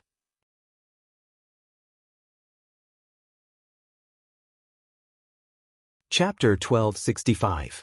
What an exciting duel, Sylvie could not help but exclaim. Indeed. Tilly curled up the corners of her mouth and glanced at the butler mockingly. Even Camilla, who had been absent-minded all this while, focused her attention at the last moment. Her eyes never strayed from the battle between the two biplanes. When the second biplane took advantage of the wind to shake off its tail, the outcome was already decided. But at this point, winning or losing was no longer important. She saw what she wanted to see. For example, in a one-on-one battle, the side with the advantage in numbers would have a great advantage. They would have more freedom in allocating height and speed until they could force their opponent into a corner. But this number did not simply refer to the sum of the forces invested by both sides. She then deduced that by changing formations and maneuvering, even if the side was at a disadvantage overall, they could still gain the opportunity to outnumber their opponent. If the target was the more agile devil beasts, cooperation would undoubtedly be more important. In addition, she also noticed that the side at a higher altitude had a greater chance of winning. If they could drag the enemy into a dogfight, then the formation cruising in the air could launch an ambush. That might be the best opening. As for how many people to form into a team and how to change their formation during a firefight, that would be the next part of her research. But Tilly also knew that this kind of training was ultimately just for biplanes. If she wanted to confirm the contents of the next part of the flight manual, she would have to go to the actual battlefield to test it out. She was gratified that this batch of students was growing faster than she had expected. At this rate, when the Fire of Heaven was officially produced, Air Knight would be able to test his skills in the Kingdom of Wolfheart and the Kingdom of Everwinter. Of course, she would not miss this battle of vengeance. The unicorn only existed as a training plane. The new ride that her brother promised should already be in production, right? When the training was over, she might as well go to the castle and remind him to hurry up. At this moment, the last plane landed steadily on the airfield. Both the students and the apprentice phalanxes burst into enthusiastic applause. Now I know why you divided them into two distinct camps, Sylvie sighed softly. Although I did plan to do so, I didn't expect the results to be so good. I thought it would take at least 10 days to half a month to see this scene. Tilly smiled and waved her hand to Summon Eagle Face, handing him a new list. Now that everyone is back, let's get ready for the next round. Give me a little more time. She looked to the north. I will soon make the devil pay for his blood. Woo! The drawn-out sound of a horn came from outside the porthole, indicating that there was a meeting up ahead. Ever since he entered the territory of Grey Castle, he had heard similar noises more frequently. Manfeld could hear them almost every hour. But now, this interval had been shortened to half an hour, or even less. He had never heard that the Kingdom of Grey Castle was a country that was well developed in navigation. In the general impression of the nobles in the Kingdom of Wolfheart, although the Kingdom of Wolfheart was large, it was not rich in resources. It was about the same as the Kingdom of Wolfheart. In terms of richness, the Kingdom of Dawn was the most enviable. But now it seemed that this was not the case. But when he thought about it, it was normal. News could be spread from one village to another, not to mention across two kingdoms. After all, the Kingdom of Dawn had defeated the church, which was enough to prove that the king was very powerful. But he did not know how long it would take for them to reach the legendary city of Neverwinter. Thinking of this, Manfeld yawned in boredom. The long sea journey was easier than he had imagined. After the ship arrived at the northern port of the Kingdom of Dawn, they did not set off for the next port immediately. Instead, they cleaned up the crowded cabins. Those who were seriously seasick took the land route, and the others were given enough time to rest. The people of the Kingdom of Dawn even built a large number of temporary residences in the dock area, which seemed to be well prepared. They cooperated perfectly with Grey Castle. If it were not for the fluttering flag on the wall, Manfeld would have thought that this was the territory of the King of Grey Castle. Apparently, the two kingdoms had reached some kind of agreement to transfer them. But Manfeld did not know how much King Roland Wimbledon had to pay for it. Thanks to this move, the bruises on his body healed quickly. In about a week, he was completely healed, and he did not take the magic pills given to him by the two women. I wonder how they are now. Manfeld touched the wrapped meatball in his arms and could not help but think of the two women. Although they were rather haggard and dirty at that time, he could still catch a glimmer of light in their dry hair. If they took care of themselves, they should be fine. He hoped that the two women could arrive safely. He thought that if they could get rid of their status as slaves, they could probably cut off their gloomy past and start a new life. Suddenly, Manfeld heard a strange buzzing sound, as if something was flying over his head. Then he heard messy footsteps coming from the cabin above. It's so noisy, what the hell are those guys doing? Can't they let us sleep? Someone around him immediately complained. Manfeld, however, had an idea. He climbed down from the bed and looked out of the porthole. If he heard it right, those people were walking in the same direction as the buzzing sound. The blue sky and the boundless sea outside were still the same. There seemed to be no change, except that a few big birds were chasing and playing. Wait, what are those birds? Manfeld rubbed his eyes and could not believe what he saw. When the birds flew perpendicular to the sea, their sharp wings and tails did not look like normal creatures at all. When they flew over the ship again, he confirmed that he was not hallucinating because he had been cooped up for too long. Those things were indeed not alive, but seemed to be made of metal. What was more incredible was that he could vaguely see people sitting on them. Manfeld opened his mouth and tried to shout, only to find that he couldn't utter a word. How could this happen? Even though he had gradually accepted the existence of the First Army and the steamships, and had some expectations of the prosperity of Grey Castle's King's City, this scene was still far beyond the scope of his understanding. They were both kingdoms, but he had a feeling that Grey Castle and the Kingdom of Wolfheart did not belong to the same world. No, not only the Kingdom of Wolfheart, but also the Kingdom of Everwinter and the Kingdom of Dawn. Otherwise, he would have heard about it before. Since when had the other kingdoms been left so far behind? While Manfeld was lost in his thoughts, the ship blew the horn again, but this time it was much longer, usually to remind the migrants that they were about to dock.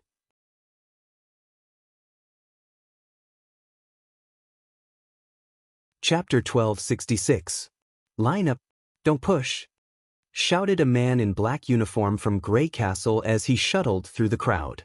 Look at your number plate and find the corresponding checkpoint after you disembark. Don't go the wrong way. Manfeld, who had not recovered from the shock, was pushed onto the deck by the crowd. He saw a panoramic view of the busy port. It was definitely the largest port he had ever seen. The long dock stretched along the coast, and he could not see the end of it. Different from his previous impression of the damp and decaying port, the ground here was paved with a layer of white bricks, which looked neat and clean. Ships of all sizes came and went. Even the busiest port in the Kingdom of Dawn could not compare with this. This should have been a spectacular sight, as could be seen from the exclamations of the people around him. However, for Manfeld, it was just another unimportant thing in his confused mind. Manfeld looked back at the direction where the ships came from every 3 steps, hoping to see the Iron Bird again. It was almost an instinctive reaction, as if he was looking for evidence and comfort to prove that he was not hallucinating. Unfortunately, when he stepped onto the pier, the unimaginable thing did not appear again. There was a faint sense of loss in his heart. Please take out your number plate and enter the checkpoint according to the first 3 digits. Many people on the dock shouted with strange metal pipes in their hands. The pipes seemed to have the ability to amplify sound. Their words could be heard clearly even in the noisy crowd. After that, follow the guide's instructions and complete the immigration check. Welcome to the King's City of Grey Castle. Welcome to become one of us. Manfeld shook his head hard, trying to get rid of the distracting thoughts in his mind and focus on what he saw. What a strange welcome. Manfeld could not help but think that the people here all knew that they did not voluntarily move to Grey Castle, and what Grey Castle had done in the kingdom of Wolfheart was quite forceful. However, Manfeld still felt a little relieved when he heard this. The originally towering rock wall suddenly caved in, forming a natural checkpoint. The densely packed migrants formed a long line and slowly passed through the checkpoint. There were more than 10,000 people gathered at the pier, and it was obvious that the migrants were not only from the kingdom of Wolfheart. To be able to mobilize so many people in such a short time and project the will of the ruler to the other 3 kingdoms, this was probably the best portrayal of the power of Grey Castle. Suddenly, the team stopped moving.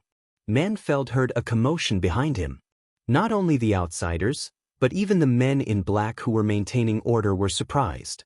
He turned around and saw a huge ship without sails slowly entering the harbor. It had a slender body, and its entire body seemed to be made of metal. There were no visible wheels on either side, and the towering and straight trunk looked incomparably mighty. Such a ship would be the center of attention no matter where it was. However, it was obvious that what truly surprised the people of Grey Castle wasn't the ship itself, but its condition. Are these people crazy? They actually used iron to build a ship. Someone whispered. Don't they know that iron will rust in water? Maybe the king of Grey Castle just wants to show off his wealth. But this iron ship is really impressive.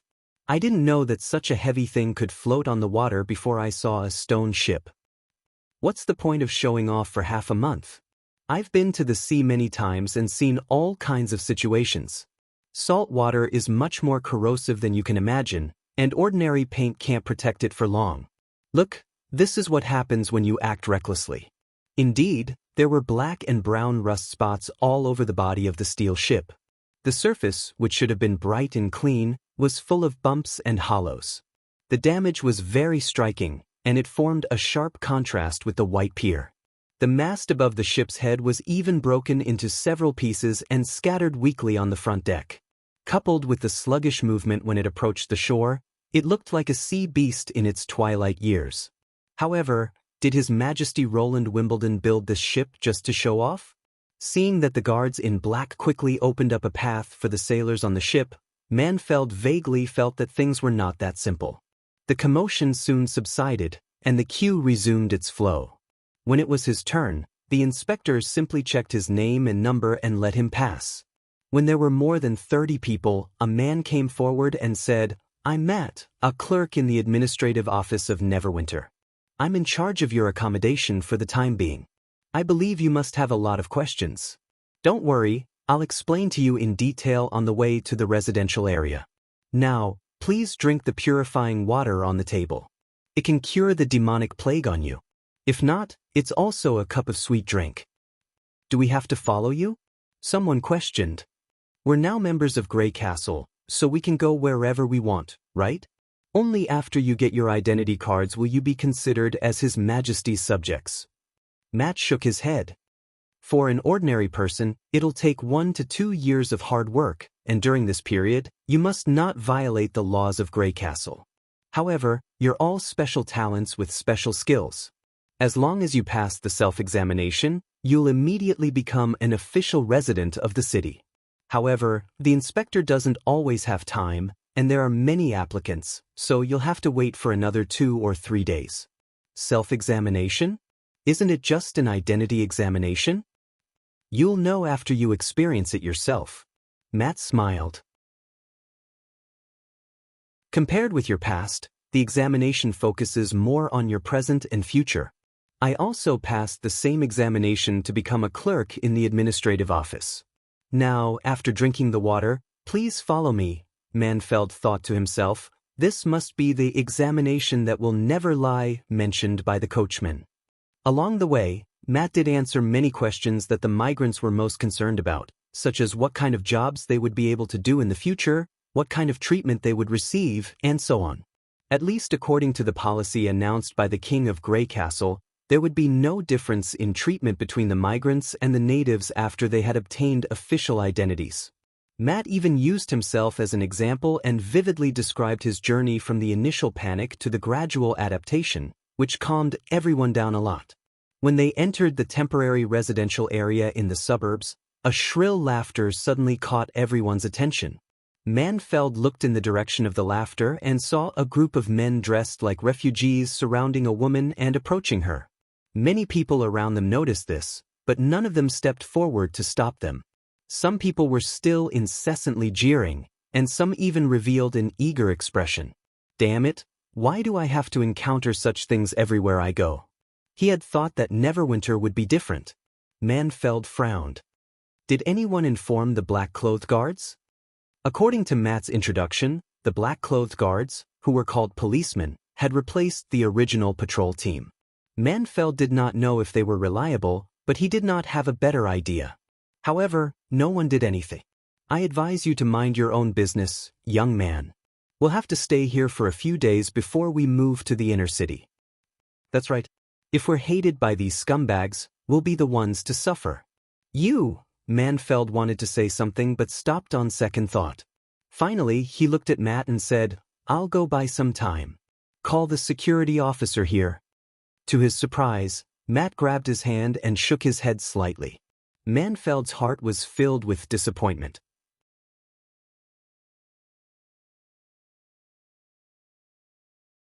Chapter 1267. Excuse me, please make way. Manfeld squeezed into the crowd and immediately attracted the attention of the refugees. Who are you? Someone blocked his way, looking displeased. Even if you can't hold it in any longer, you should at least wait until I'm done. He was also the one who laughed sinisterly at the beginning. His mind raced. It seemed that the other party was most likely the leader of this group. It was impossible to take away a woman in front of a dozen gangsters, and he didn't have any weapons. His only chance was to take down the leader first, and then take advantage of the chaos to escape. I'm here to remind you that someone has already informed the guards in black. If you don't run now, it will be too late. Manfeld spread out his hands and pretended to be calm. He took 2 steps closer to the leader and winked at the woman, hoping that she would understand that he was not on the same side as these hooligans. However, the woman did not respond. Instead, she tilted her head and looked confused. Damn it! Doesn't this guy understand the situation he is in? How could he still be so calm even at this stage? What black-clothed guards? Aren't they just patrols? The leader grinned. It's hard to say who they'll help. You are still a rookie, aren't you? Haha, judging from his appearance, he must be from a rich family. In the end, didn't they end up like us? If you know what's good for you, get out of here before the boss gets angry. The crowd burst into laughter. At this moment, Manfeld made his move. He lowered his shoulder and slammed into the chest of the leader, who had let down his guard. Then he punched the leader and knocked him to the ground. Compared to Mike McKinley's 2 well-trained servants, these hooligans were much easier to deal with. From the moment Manfeld made his move to the moment he fell, the leader did not even make a sound. The crowd burst into an uproar. Damn it! You're courting death. Save the boss. Manfeld felt several blows on his back and legs, but he could not care less. He reached out his hand to the woman and said, Come with me. Something unexpected happened. The woman did extend her hand, but she didn't put it in his palm. Instead, she grabbed his wrist and pulled him into the encirclement. Hey! Manfeld was about to ask if the woman was mistaken when he saw the electric sparks bouncing on the woman's body. Wait a minute, lightning? Before they could come back to their senses, the tiny electric light instantly turned into an electric arc, and the blue light suddenly flourished. Like a long snake, it pounced on the gangsters who rushed up, piercing them one by one like skewers. In front of such an incredible scene, the perpetrator had almost no power to resist. He only had time to let out a short scream before his body stiffened and fell to the ground. "That's enough." The woman clapped her hands and said in a relaxed manner, "Are you?" Manfeld was dumbfounded. "That's right, I'm a witch." The woman admitted her identity very calmly.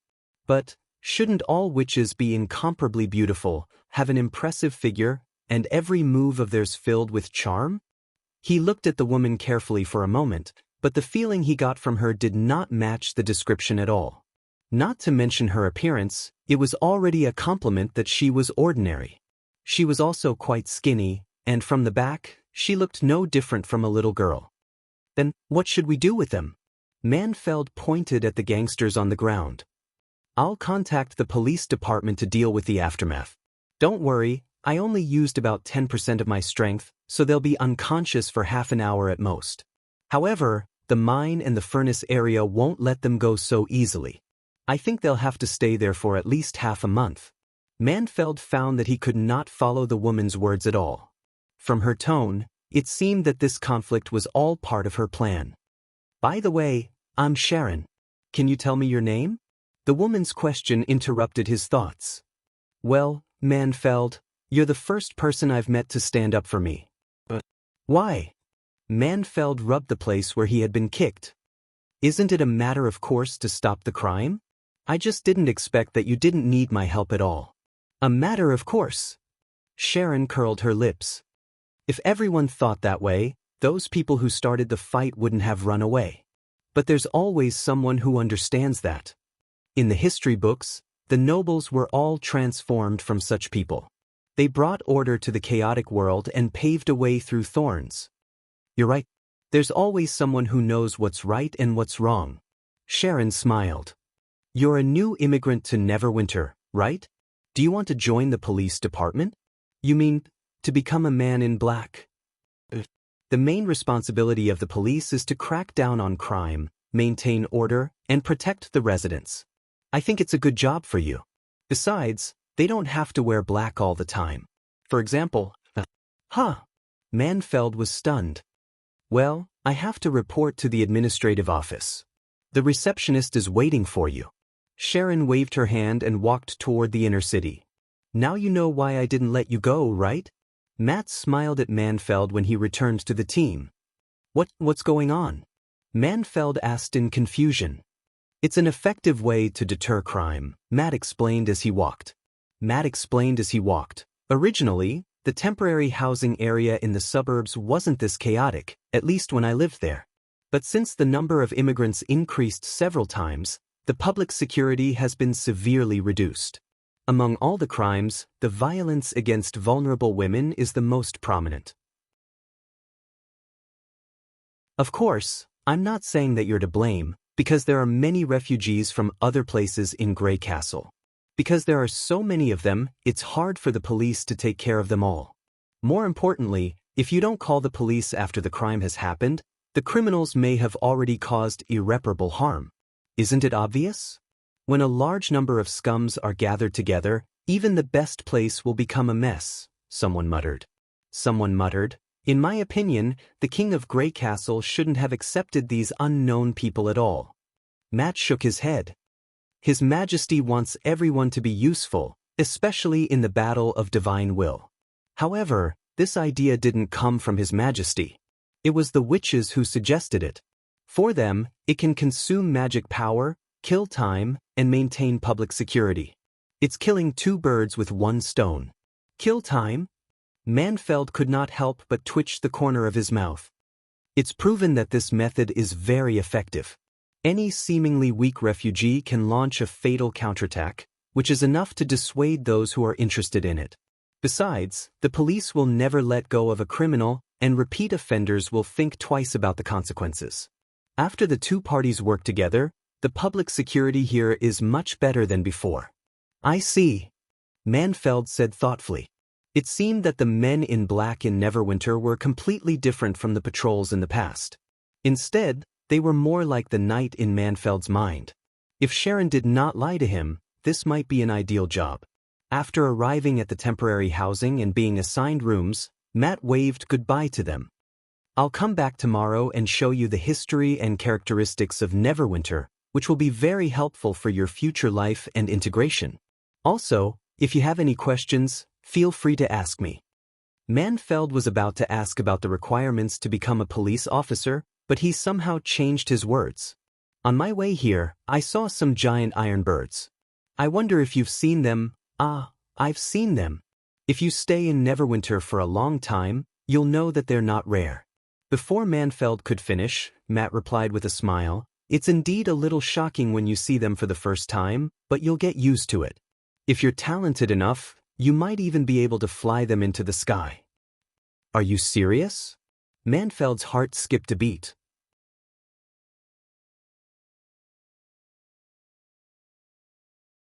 Chapter 1268. Your Majesty, Your Majesty, Mr. Sandy Asuka has returned from the swirling sea. And they seem to be in big trouble. The guard's sudden report made Roland pause for a moment. He had returned to his office after the meeting on expanding the industrial scale, intending to continue perfecting the blueprints that he was going to use next. However, this unexpected news completely interrupted his train of thought. The so-called Sandy Asuka was Thunder's alias. Where is he now? Roland abruptly rose to his feet and asked. He's in the castle hall. He said he wants to see you immediately. Bring him in. Roland ordered. Also, ask the kitchen to prepare an afternoon tea. Yes, I'll do it right away.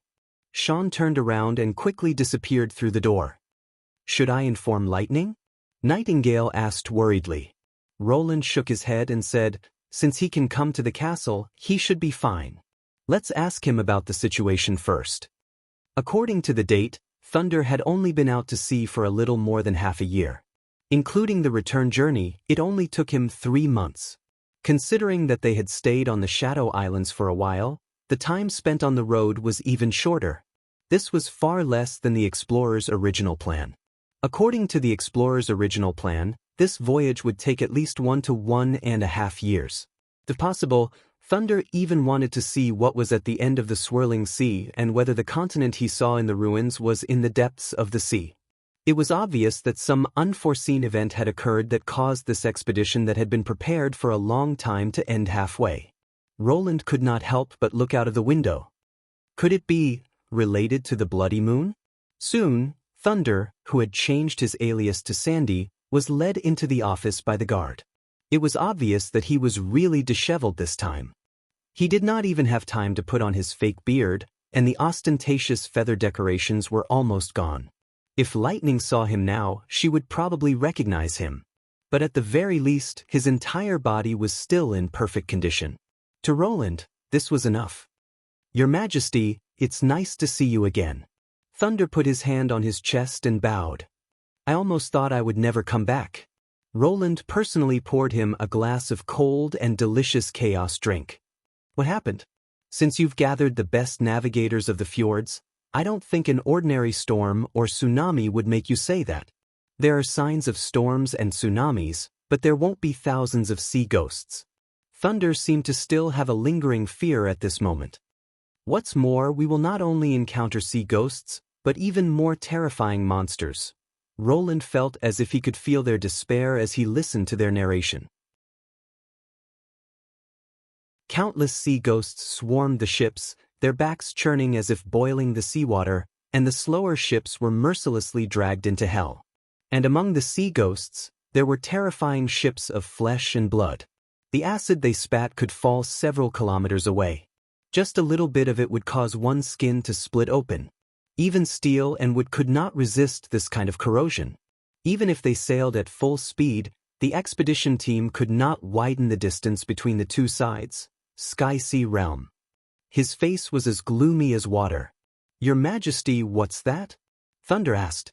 It's what the demons call another civilization.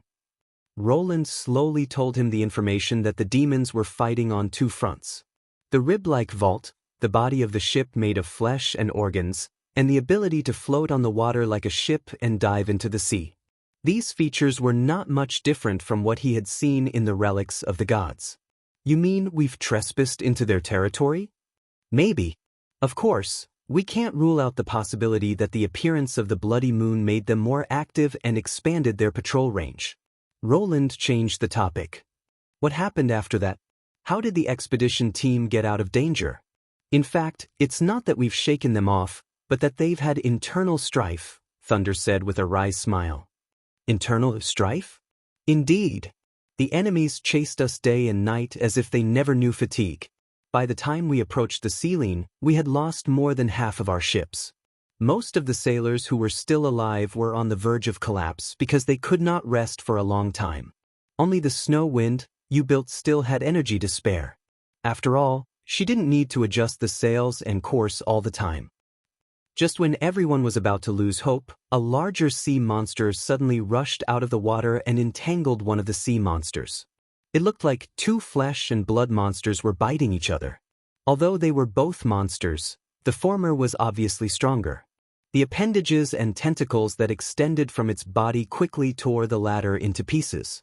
After that, both the sea ghosts and the other sea monsters stopped chasing and surrounded the two as if they were stunned. We took the opportunity to cross the ceiling and escape back to the fjords. Roland exhaled a long breath. Fortunately, luck is on your side. It seems that the name of the ship is not in vain. The name of the ship? No, it's nothing. He waved his hand. What's your next plan? Thunder's face showed unprecedented fatigue. To be honest, the loss of the ship is secondary. The expedition has scared most people out of their wits.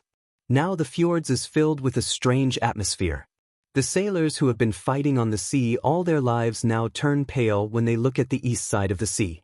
I guess no one will dare to board the ship to the shadow waters for a long time. Roland was silent. This wasn't surprising at all. Just as he had said, storms and tsunamis could be predicted ahead of time, and brave navigators would always be able to find a way to dance with them. However, this type of experience where one had no ability to resist and could only flee for their lives couldn't even be considered an adventure. The big chambers of commerce also asked me to tell you that they want to buy a piece of land in Grey Castle at a high price as their preparatory shelter. Thunder sighed. After all, no one knows whether they will come back or not. The sea has always been a natural stronghold for the fjord's people, but if the enemy can come and go freely in the sea, the whole fjord's island is equivalent to an undefended empty city. A year or two ago, he had planned to use the fjords as the last stronghold for the survivors to live the rest of their lives after the defeat, but now the situation was completely reversed. If he had just arrived in Border Town and had less than 300 golden dragons, this kind of deal would have been absolutely desirable. But now, paper money had begun to circulate in the territory, and the so-called high price was no longer an attractive condition. What do you think?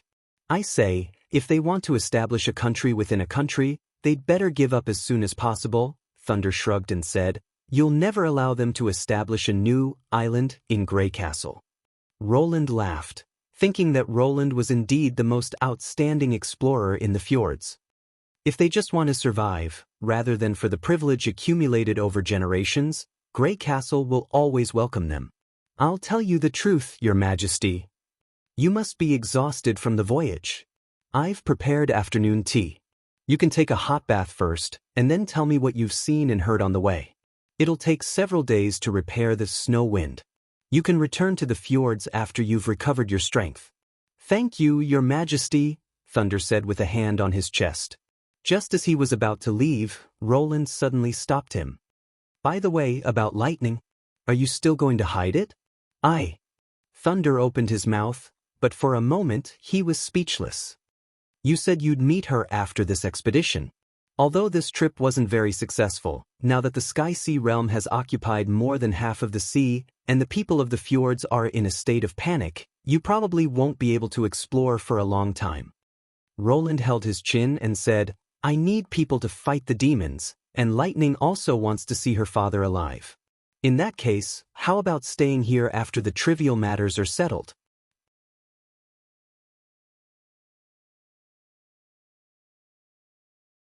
Chapter 1269. Do you think he'll agree? Roland asked Nightingale after Thunder's footsteps faded away. I don't know, Nightingale replied slowly. But he meant what he said. Roland nodded and did not say anything else. Apart from lightning, Thunder also had his own reasons for staying. As a famous explorer in the fjords, Thunder was the ideal candidate to attract people from the fjords to join him or to serve as the core of the fleet. According to Agatha, the red mist should have covered more than half of the kingdom of Everwinter by now. When the first army arrived, even the border of the kingdom of Wolfheart would not be spared. Under such circumstances, rescuing people along the coastline or attacking from the flanks would be necessary. The evacuation of the northernmost port showed that a powerful fleet could relieve a lot of pressure on the ground forces. Although the merchant ships seemed to be moving in an orderly manner, it was impossible for them to enter the Red Mist area and fight the demons. It was not difficult for Neverwinter to gather a few large ships, but they lacked well-trained sailors and people who could command the fleet. If Thunder was willing to stay, these problems would undoubtedly be solved. However, Roland also knew that he could not force Thunder to agree. He could only wait for Thunder to think it over. When he picked up his pen and was about to continue his work, a telephone suddenly rang. Judging from the line, the caller was from the Witch Building in the Castle District. Hello. Your Majesty, this is Vendy. A familiar voice came from the other end of the line. The Shallow Ports checkpoint reported that they found a witch. Excuse me, sir, where are you taking us? Thylane asked cautiously while holding Momo's hand. Not long ago, they had followed the long queue to the checkpoint like the other refugees. However, when they entered the registration area, they were asked to leave the queue by a man in black and entered a small, seemingly transparent but tightly guarded room. The two of them immediately tensed up. It wasn't that she hadn't heard that some cities would screen out some people for special interrogation when checking refugees. If they couldn't come up with the corresponding benefits, they would suffer greatly. However, the other party didn't do anything. He just left them in the room for a while and asked them some strange questions before letting them out. Another black-clothed man led them to the inner city. You don't have to be so polite. Just call me Joseph, the man in black said in an easygoing tone. You're witches, right? Thylane was shocked. She didn't expect them to point out her identity so straightforwardly. More surprisingly, how did they know that she had magic power? She thought she had disguised herself well enough. Why do you say that? I don't know anything about magic. The witches told me. Surf scratched the back of his head and said, I heard that they can sense the presence of magic through a special stone. As for where to take you, of course, it's the witch's residence. You must be exhausted from the journey. Rest assured, Lady Vendy will take good care of you. Thylane and Momo exchanged a look and saw the surprise in each other's eyes. Firstly, they didn't expect that Neverwinter had a way to identify witches. If the church and the nobles in the kingdom of Wolfheart could do that, they would not have survived until now. Secondly, from the other side's tone, it seemed that witches were cooperating with ordinary people without any barriers. Their master had mentioned the city in the westernmost part of Grey Castle and its ruler, Roland Wimbledon. During the journey before they boarded the ship, they had also heard all kinds of discussions and rumors. However, there was a huge difference between the two rumors. One described the king of Grey Castle as a cruel and arrogant man who recruited witches to satisfy his evil desires, while the other praised the achievements of the New Grey Castle and believed that the witches in the New Grey Castle were living a normal life. It was the second kind of rumor that made them decide to move to the south. However, they were thousands of miles away from each other, so they didn't know what the real situation was. Therefore, they had planned to hide their identities for a while and decide their next step after they found out the truth. They didn't expect that they would be exposed as soon as they arrived in Neverwinter. Fortunately, the people here didn't seem to treat witches as aliens anymore. When they arrived at the periphery of the Grey Castle district, a red-haired woman and two little girls walked over with a smile. Leave the rest to me. Yes, Lady Vendy. Surf saluted and waved at them before he turned around and left quickly. Thylane secretly looked at the woman called Vendy. My name is Vendy, and I'm in charge of the Neverwinter Witch Union. These two are my assistants, Belle and Grey Rabbit, Vendy said with a smile. Can you tell me your names? Although it's Thylane and Momo on the list, I'd like to hear it from you in person. Thylane felt like she was bathing in a spring breeze. It had been a long time since someone had spoken to her in such a gentle tone. However, Vendi looked more like a noble than those so-called nobles. Not only was she mature and attractive, but she also had a different temperament. She looked like a character out of a painting.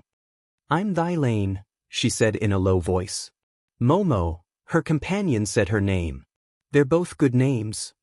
Vendi took their hands and said, Welcome to Neverwinter. From now on, this will be your new home. Come on, let me show you where you'll live from now on. After passing through the fence and the courtyard, Thylane found that the Lord's castle was not the tallest building here. Behind it, there was an even larger building. There was a spacious garden and lawn between the two of them, and a few beautiful women were gathered together and chatting. Their faces were brimming with relaxed and carefree expressions. Perhaps his dream life was also like this, right? Are they also witches? Momo couldn't help asking. Yes. Vendi nodded. You'll see more of them after work. After work? It means work is over, Belle explained. In Neverwinter, witches, like everyone else, have their own work to do every day. Then the little girl curled her lips and said, there are always diligent and lazy witches. They're just like ordinary people. Didn't your sister tell you that I have sharp ears?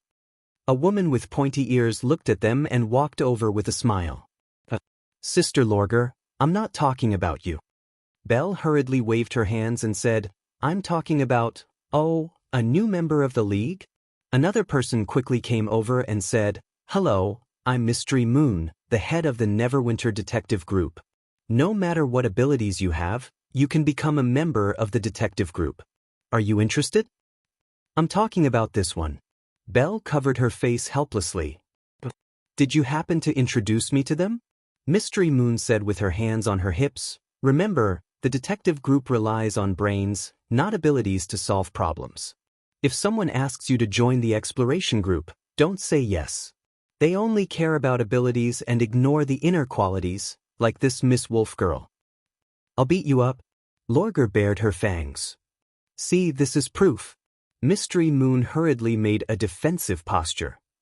How embarrassing. Well, can I go back to reading? The other witches asked in a low voice. Thylane was dumbfounded.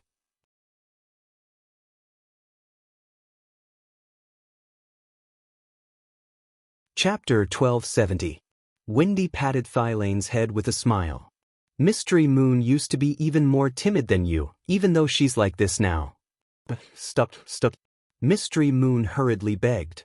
That's all in the past. Oh? Really? Lorgar pricked up her ears. At that time, she only dared to come to me secretly when everyone was asleep. If she told me everything, it would take her a whole day. Stop! Mystery Moon shouted. Tell me what you want, Sister Vendi. Don't worry. I won't tell you anything. But Scroll complained to me yesterday that the administrative office is so busy that no one has been cleaning up the archives for a long time. I'm going now. Detective Group, please excuse me. She winked at the two witches before she left. See you tonight. Humph. The wolf girl curled her lips and followed the witches out of the courtyard. I'll go and help. I'm a kind-hearted person. After the witches were gone, Grey Rabbit elbowed Belle and muttered in a low voice, I think Sister Lorgar followed them because she didn't want to be labeled as a lazy person. But is that so? Momo burst into laughter. Thylane was also surprised. Although it was only for a moment, she had never seen Roland smile on her way to escape from her master's territory. Everything is good here, except that it's a little noisy sometimes. But you'll get used to it after a while, Vendi said softly. Let's start with the residents. By the time they finished touring the building, Thylane was speechless with astonishment. How could there be such comfortable rooms in this world? Although they were not large, they were extremely delicate. Even the most common mattress was unimaginably delicate and soft. She had seen the residence of a noble family before. During the years when she was imprisoned by her master, apart from the shackles and chains, she had spent most of her time in the bedroom. Even so, those fine fabrics, with several layers of pure cotton padding, still couldn't compare. When Vendi insisted that she lie down and try it, she even let out a soft moan. The exhaustion accumulated from wandering around flooded her heart, and she almost didn't want to get up again. Momo's performance wasn't much better. Vendi also carefully explained that the reason why this mattress was so soft was because there were hundreds of springs inside. No matter how one rolled, the mattress and the body would be the best fit. Although Thylane did not know what a spring was, she could tell that it was made of pure steel. She did not know whether she should praise the inventor for his ingenuity or waste the material used to make her mattress more comfortable. And that was just one of the many things. For example, a pipe that would automatically release water as soon as the mechanism was turned. For example, there was a mirror hanging in the bathroom that allowed one to clearly see every strand of hair on one's body. For example, stepping on the soft and non-slip floor. For example, a lamp that would glow when filled with magic power. Even the seemingly simple wooden furniture had a unique feel to it. Thylane could not tell the specific difference, but she knew that it was very easy to use. Compared with the spacious and magnificent mansions of the nobles, this was more like a real home. The witch building wasn't like this at the beginning, Vendi said. In the past 3 years, many sisters have participated in the renovation of the witch building and popularized the successful project. Not only the castle district, but also the newly built residential areas outside the city have adopted some of the technologies of the witch building. Of course, it's more convenient to live here if you want to enjoy it first. Can we live in this kind of place? Momo asked hesitantly. Of course, as long as you're willing to join the witch union. We can choose not to join. Thylane was surprised. Because we've experienced the tragedy of the Witch Cooperation Association. For a moment, Vendi looked a little regretful. Let's not talk about that. Anyway, you can choose where you want to go. Do you remember what the inspector asked you when you passed the port checkpoint? Thylane nodded. At that time, only she and Momo were invited into that small room, and they had been on tenterhooks for a long time. That was a threat check, which was only set up for witches. After all, if a person with magic power is malicious, he can cause more damage than an ordinary person. However, once you're not a threat to Neverwinter, you can live freely in the city. In fact, apart from the Witch Union, there's also a witch organization called the Sleeping Spell, which was founded by escaped witches. Its leader is the younger sister of His Majesty Roland Wimbledon. Vendi paused for a moment. Of course, you can choose not to join any organization and live independently. I'll also provide guidance and help as an individual. But our abilities, that's not the point. The point is what kind of life you want to live, Vendi said with a smile and shook her head. If you don't mind, can you tell me about your past? Thylane was surrounded by a warm feeling. It was as if the red-haired woman in front of her was born to be trustworthy. Thylane did not want to leave, even if it was only for a short while. Perhaps this warmth would disappear after she told her story, but at least for now, she could still stay with her for a little longer. Thylane bit her lip and slowly told Roland what she had been through. Before her awakening as a witch, she was no different from most of the people in the village. After her awakening, her experience was similar to that of the other witches. She was expelled, hated, hunted. Desperate, she heard the rumor of the Bloodfang Association. Undoubtedly, she had been longing for a place to live. At the risk of being caught by the church, Thylane had finally arrived at Archduke Island and found a guide for the Bloodfang Association. She had never expected that she would face a greater disaster. Not only did the Bloodfang Association not accept her, but they also sold her to a noble in the kingdom of Wolfheart. In the following years, she had been sold many times until she fell into the hands of her former owner. Thylane's ability had also become a way of entertainment. The pills with magic power could not only relieve pain but also relieve anxiety, happiness, and other feelings. In terms of treatment, its significance was negligible because the negative experience would not be eliminated. It would only be delayed until the drug's effect was over. It was fine if the injury was not serious, but if the pain exceeded a certain level, the moment it erupted was no less than receiving an additional fatal injury.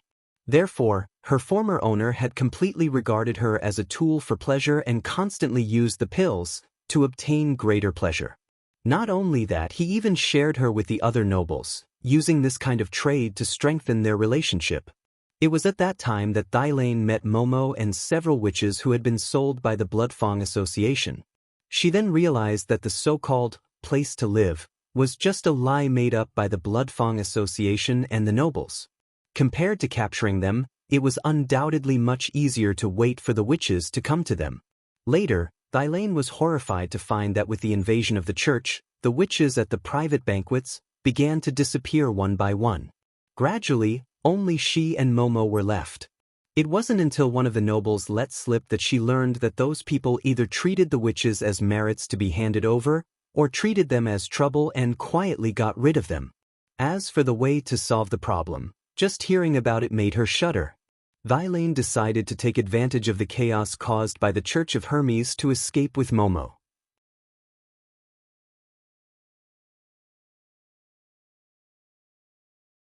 Chapter 1271. The so-called magic potion did not require pills to take effect. She had never told the nobles that her magic power could be attached to anything. Although it was easy to control the amount of magic power she consumed by taking small pills, the nobles had neglected this important point. In that private banquet, Thylane had used her magic power on all the food and drinks. Only on such an absurd occasion would the nobles lower their guard against her. It turned out that when the pleasure accumulated to a high level, it could be as deadly as pain. When the participants realized that the pleasure was too intense, it was already too late. They clutched their chests and fell to the ground, twitching. Even those who did not eat much felt weak in the limbs and looked dazed as if they were enjoying the ultimate pleasure in the world. The female slaves in the room were so scared that they immediately fled. The guards had no time to stop them. Thylane and Momo took advantage of the chaos and ran out of the manor. After that, they had to hide from place to place. When they heard that Grey Castle was being relocated, they decided to go to the sedimentation bay to try their luck. I see. Vendi took them into her arms. You must have suffered a lot along the way, right? I promise that it won't happen again. Don't you dislike us? Thylane bit her lip. Why should I dislike us? Because of your terrible experiences? Vendi asked softly. If that's the case, I was almost treated like this by the church. There's no reason to blame the victim instead of the perpetrator. But our ability will only bring misfortune to people. Thylane clenched her fists. That's not up to you. But once you experience that kind of pleasure, you'll never forget it. You'll become more and more demanding. In the end, you'll only pursue pleasure and nothing else. If you stay here, I'm afraid, you're afraid that His Majesty can't control himself, or that you're a potential demon. Vendi comforted her. Don't worry.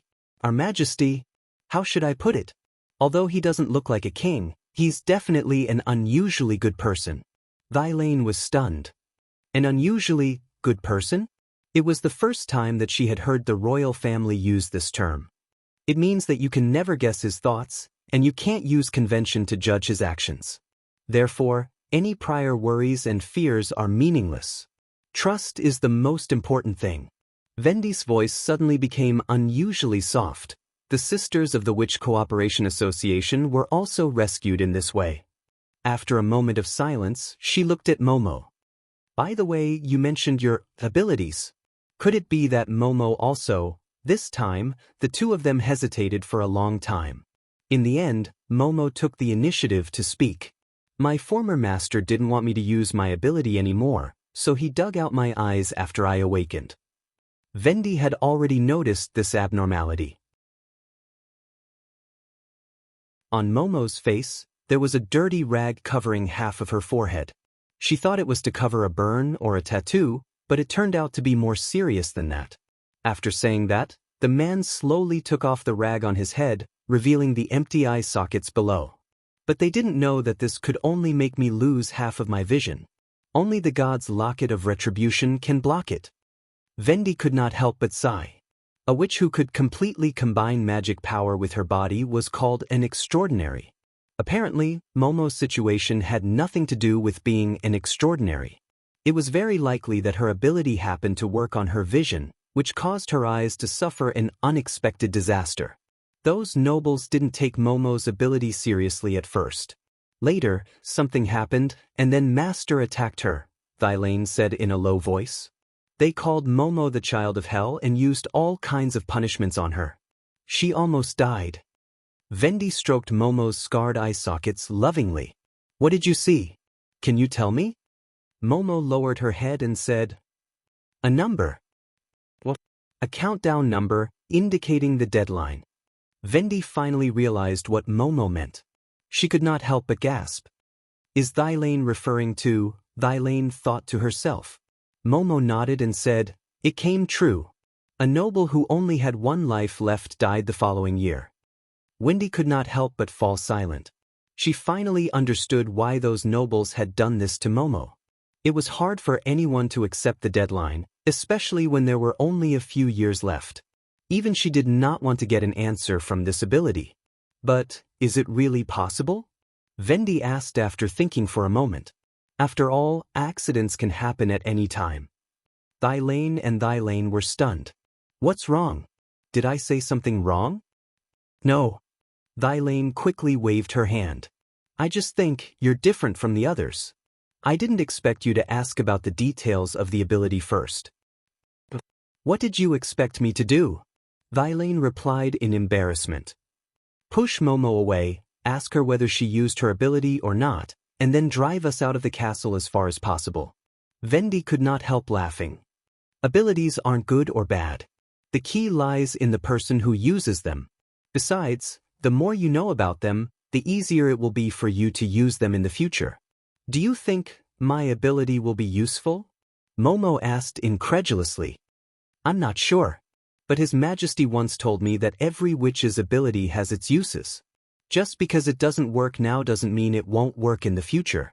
Thylane stood in a daze for a long while before she slowly replied, this ability can't predict accidents. I've seen some animals being slaughtered with the numbers above their heads for several years. But what? Vendi asked. Some of the numbers have different colors. I don't know what they mean, but I have a feeling that they're different. If you're willing to join the Witch Union, you'll know the reason soon. After all, every new member has to learn how to control their ability and test all aspects of it.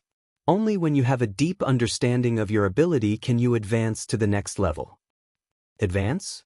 Thylane asked in confusion. You'll find out in the future. Awakening magic power is just the beginning. There's still a lot to learn. Vendi spread out her hands. Have you made up your mind?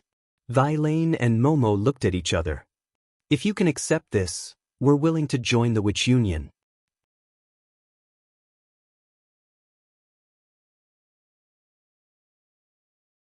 Chapter 1272.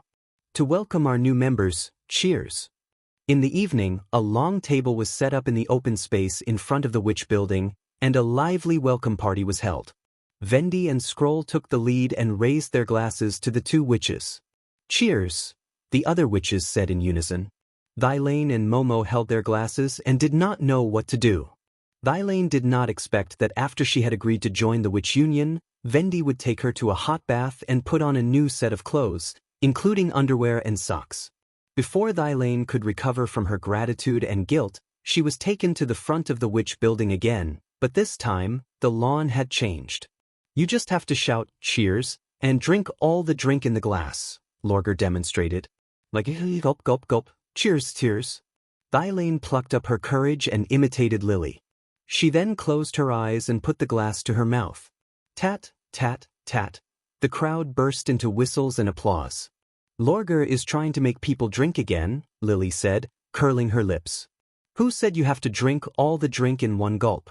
I think she just wants to drink. But that's Evelyn's strawberry liquor, right? It's as good as the Wolf Girls. I underestimated her, Mystery Moon said in amazement. Such a talent must join our detective group. So, in the future, your group will be filled with lazy and drunkards. It's indeed a good match for you. You're also in the group. Mystery Moon raised her index finger. No. And you still owe me a $10 bill. Forget it. We can start over. Go away. Burp. Thylane gulped down the whole glass of liquor and felt her vision blurring. She had been forced to drink all kinds of liquor before, but none of them was as hot as this one. The liquor did not taste bitter when it entered her throat. Instead, it tasted rich and mellow. It was not until it entered her stomach that she realized it was much richer than ale. However, the biggest difference was not the wine, but her mood at the moment. Seeing the wolf girl pouring another glass of wine and the witch's enthusiastic smiles, for the first time, Thylane felt that drinking was not so painful after all. It made him want to empathize with everyone, and it also loosened the emotions that had been suppressed in his heart for a long time. At this moment, a tall woman walked up to her with a wine glass in her hand. Welcome to Neverwinter. My name is Annie. Just like you, I come from the kingdom of Wolfheart. Even my experience in finding the Bloodfang Association is similar to yours. Thylane was stunned. Did the Bloodfang Association? That's right, but I escaped halfway. In addition, there are many witches who escaped from the kingdom of Wolfheart to Grey Castle, such as this one. A seemingly bashful witch was pulled out from behind Roland. Iffy, she used to be a member of the Bloodfang Association, but she didn't know that Heidi Morgan sold witches. Fortunately, it's all over now.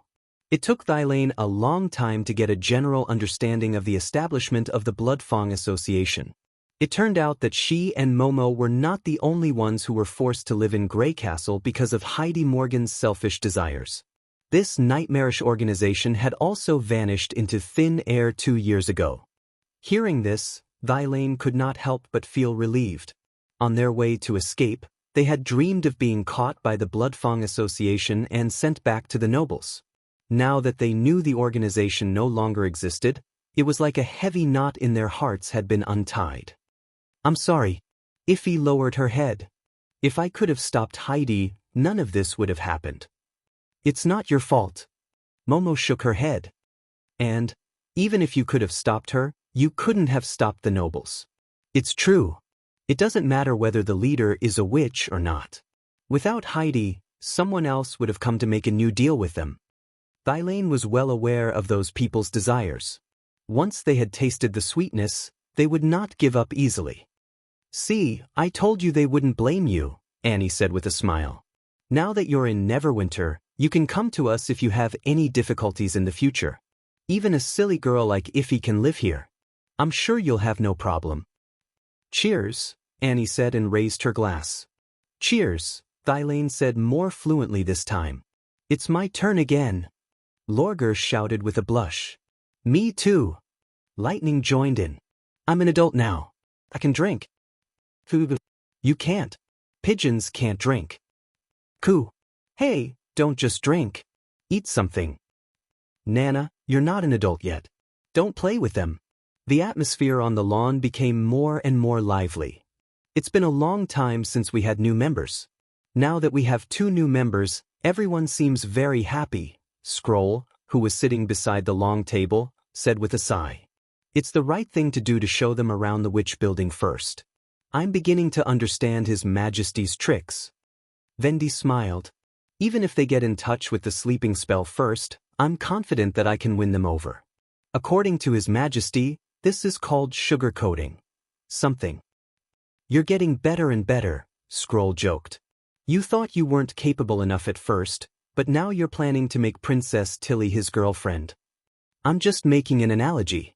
You've been learning everything since you were in the Witch Cooperation Association. Vendi poured Scroll a glass of chaos drink. But I can't get tired of watching such a lively scene. It's a pity that we can only watch from the sidelines. Scroll shrugged. What's wrong with that? If possible, I'd like to stay by their side and watch, Vendi said softly. Scroll did not respond. The 2 of them fell silent. They watched the lively crowd from afar while enjoying the delicious food at the banquet. For them, this was not silence, but a kind of tacit understanding formed after a long time together. Until a familiar voice interrupted, after the banquet, His Majesty wants to see the witch named Momo. Nightingale's figure gradually emerged from the mist. Vendi quickly realized what Roland was thinking. Her relaxed expression slightly froze. "This. Take her there," Scroll said. "From the moment you told him your ability, this was bound to happen. After all, His Majesty is more curious than anyone else." Vendi was silent for a moment. "I see. If you don't want to know the answer, you can leave first. I think His Majesty will understand." Scroll paused. "But no matter what the answer is, we'll do the same, won't we?"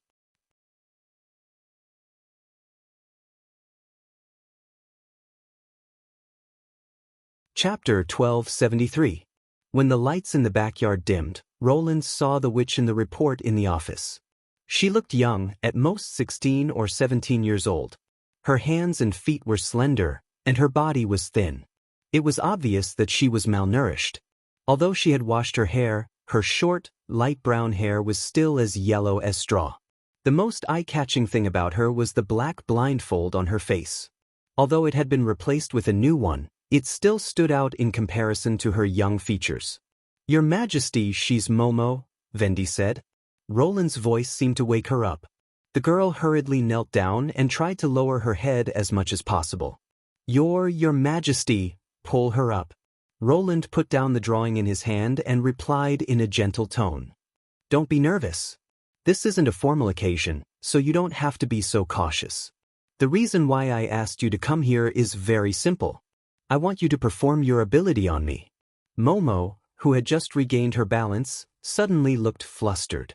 "Your Majesty, I'm afraid. I know that not everyone is satisfied with their time limit, and some people will even vent their anger on others after getting an answer that they don't like." Roland comforted her. "But I just want to know the result. No matter what it is, I won't blame you. I can promise you that." Normally, this kind of thing should be done after Vendi finished her ability test. However, her ability was so special that he could not suppress his curiosity. In fact, he had always had a guess about Zero's soul battlefield, but he had never been able to verify it. Now, he finally had a chance to verify it. "Your Majesty," Momo said through gritted teeth.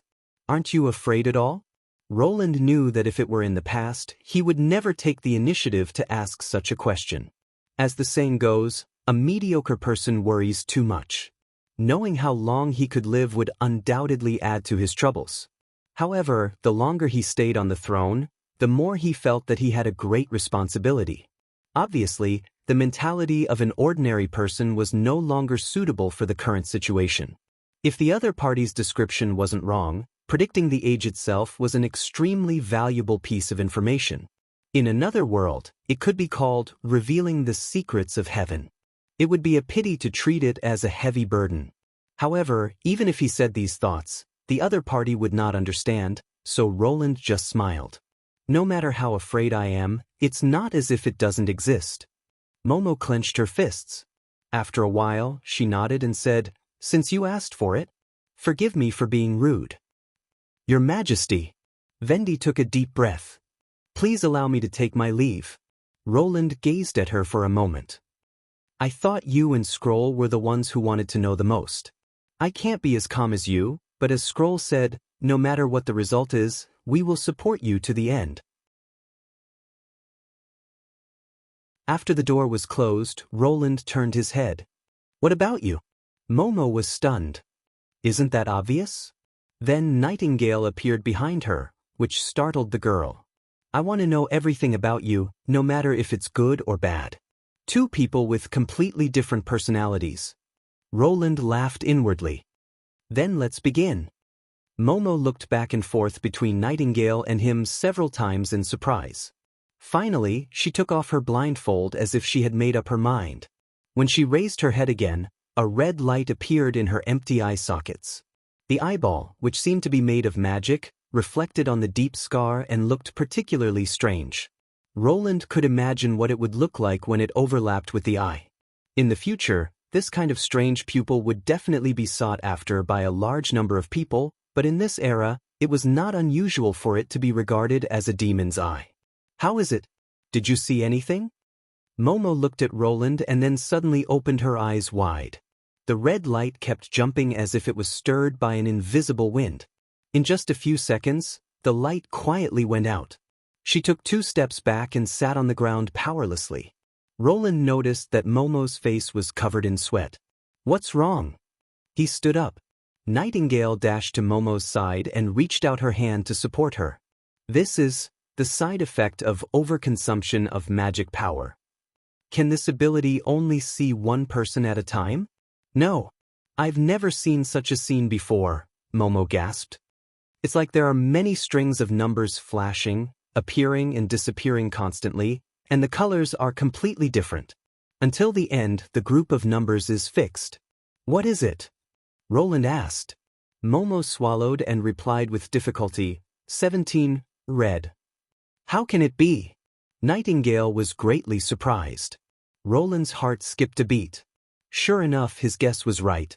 The winner of the soul battlefield could indeed obtain everything, but the premise was that the winner must have magic power.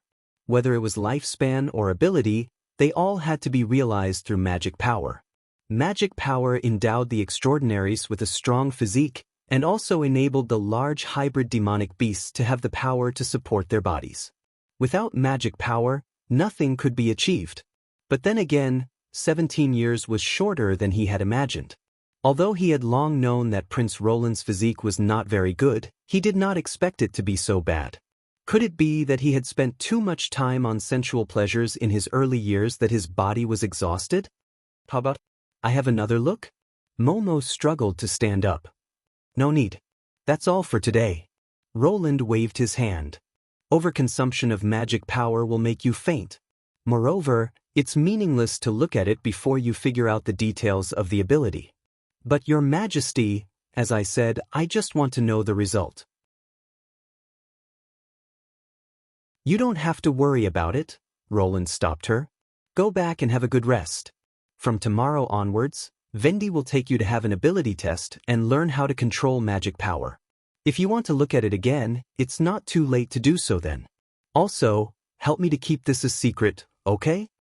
Momo looked at him in surprise for a moment and nodded vigorously as if she had just woken up. After sending the girl to Vendi, Nightingale returned to the office and walked step by step to Roland, who was standing in front of the French window. "Do you regret it?" Roland tilted his head. "Are you kidding me?" Nightingale said grumpily. "I never regret my decisions. But what about you? What are you going to do in the next 17 years? It's better to know sooner than later. Besides, it's still uncertain whether this will be the final result."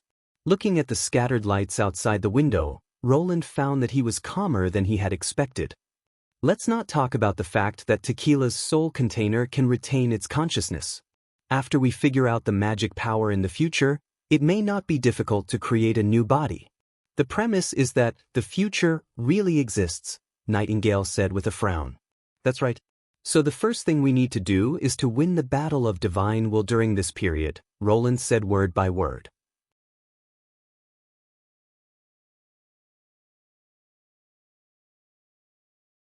Chapter 1274.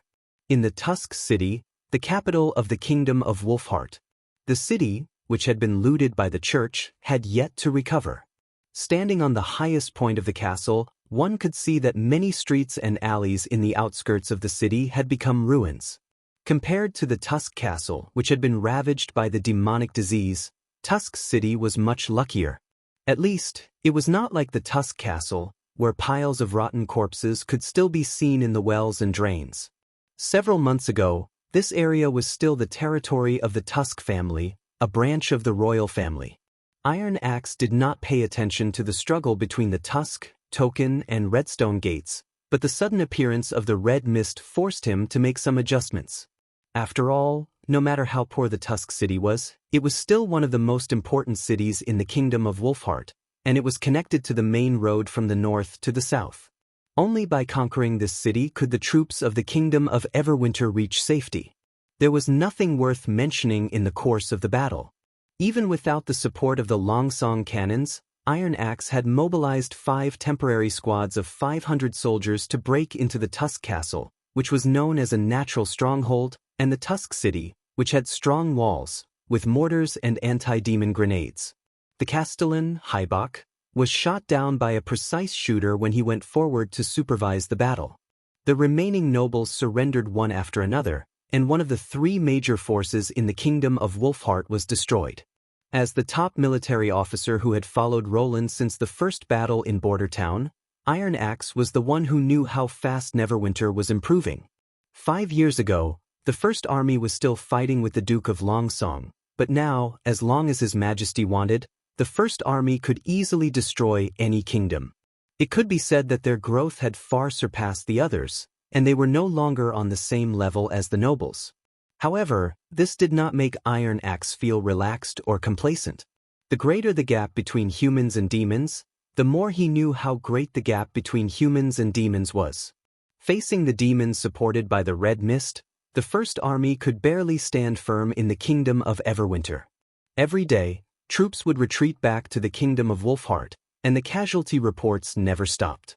In the absence of a permanent line of defense, the enemy's ability to advance and pursue made it difficult for the teams to guard against them.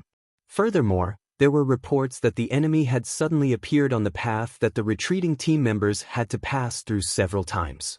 That path had clearly been checked repeatedly and confirmed to be safe. This kind of passive situation would undoubtedly have a negative impact on the morale of the troops. The simplest way to deal with it was to immediately transfer all the troops back to the Cage Mountain to rest and reorganize. However, Iron Axe knew that orders and tasks were more important than anything else. Since His Majesty needed more people, he could not withdraw all the troops for fear of casualties. In that case, the only way left was to counterattack. He clenched his fist with all his might and punched the demon's face. Only in this way could they slow down their unbridled pursuit and allow the evacuating troops to vent their anger. He chose the Tusk City as his target. The demon's defense seems to be weakening, Brian said while holding the telescope.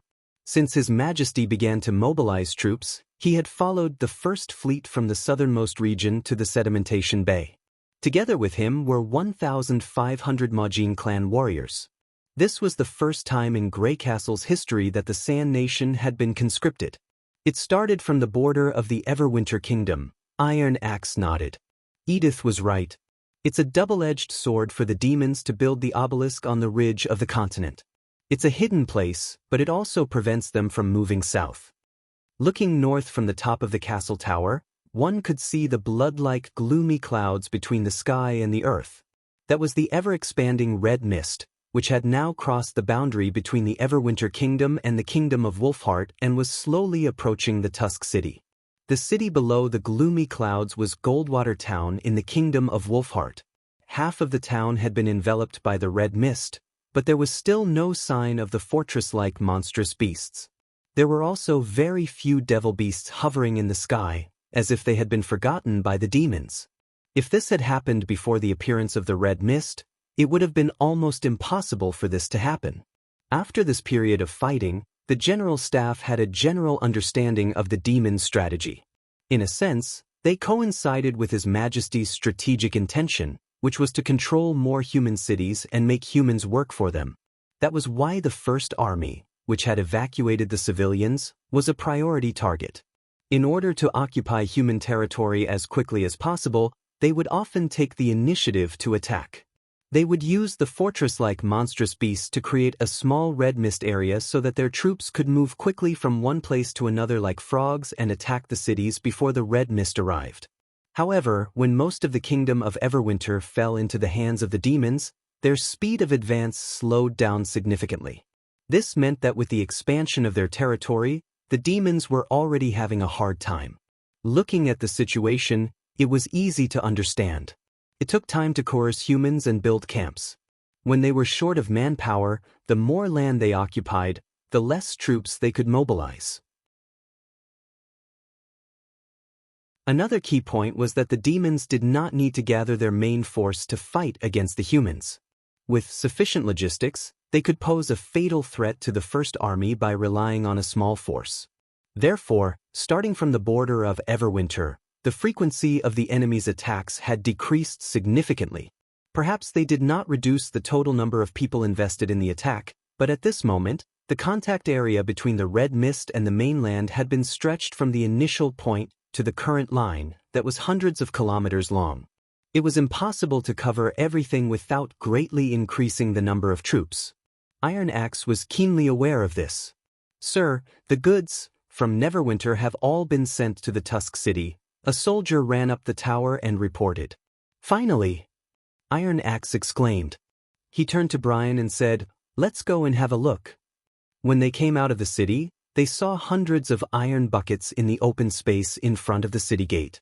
They were about half a man's height and a cubit wide. They were perfectly round and did not have a single opening. "Sir, what are these?" Brian walked around one of the buckets, feeling puzzled. If they were containers, they should have a handle to open them.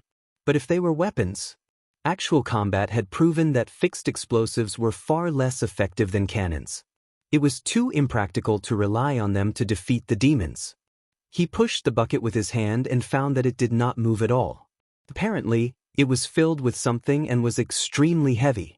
It was not an easy task to transport these hundreds of metal buckets to the front lines. For them to be worth expending such precious transportation resources, they were definitely not unimportant items.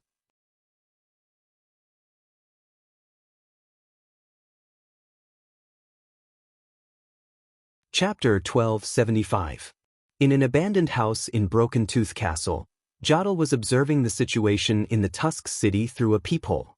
Due to the height difference, he could only see a small area near the city gate. That was the checkpoint they had to take down as soon as the battle began. In this operation, the Majins would be the vanguard of the charge. It was not that Lord Brian intended to use them as expendable resources, but that they had fought for this opportunity.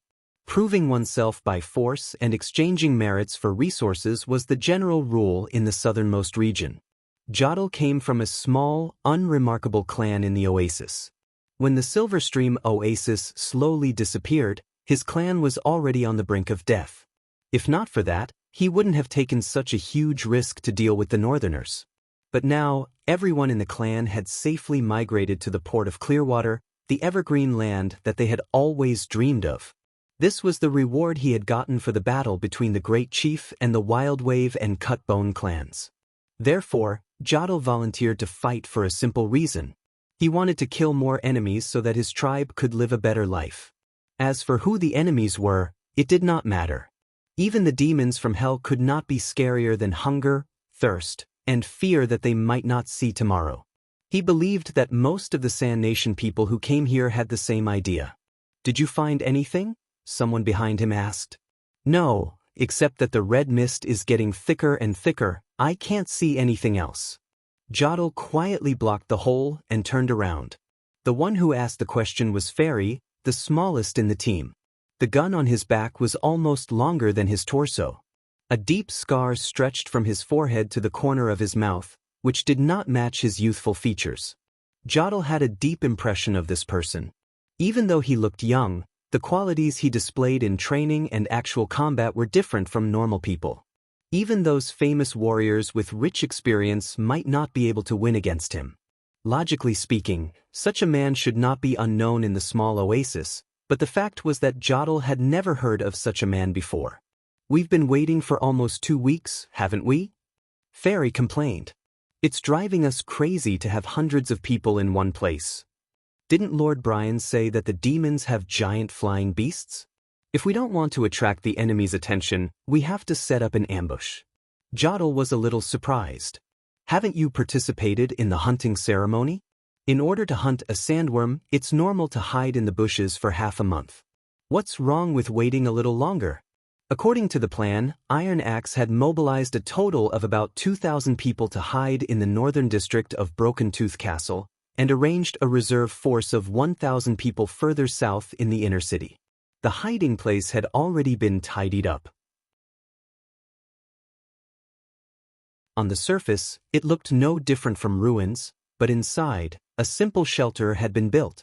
The upper floor was used for scouting, while the lower floor was used for living. Not only was water and food prepared, even sleeping and excrement areas were separated.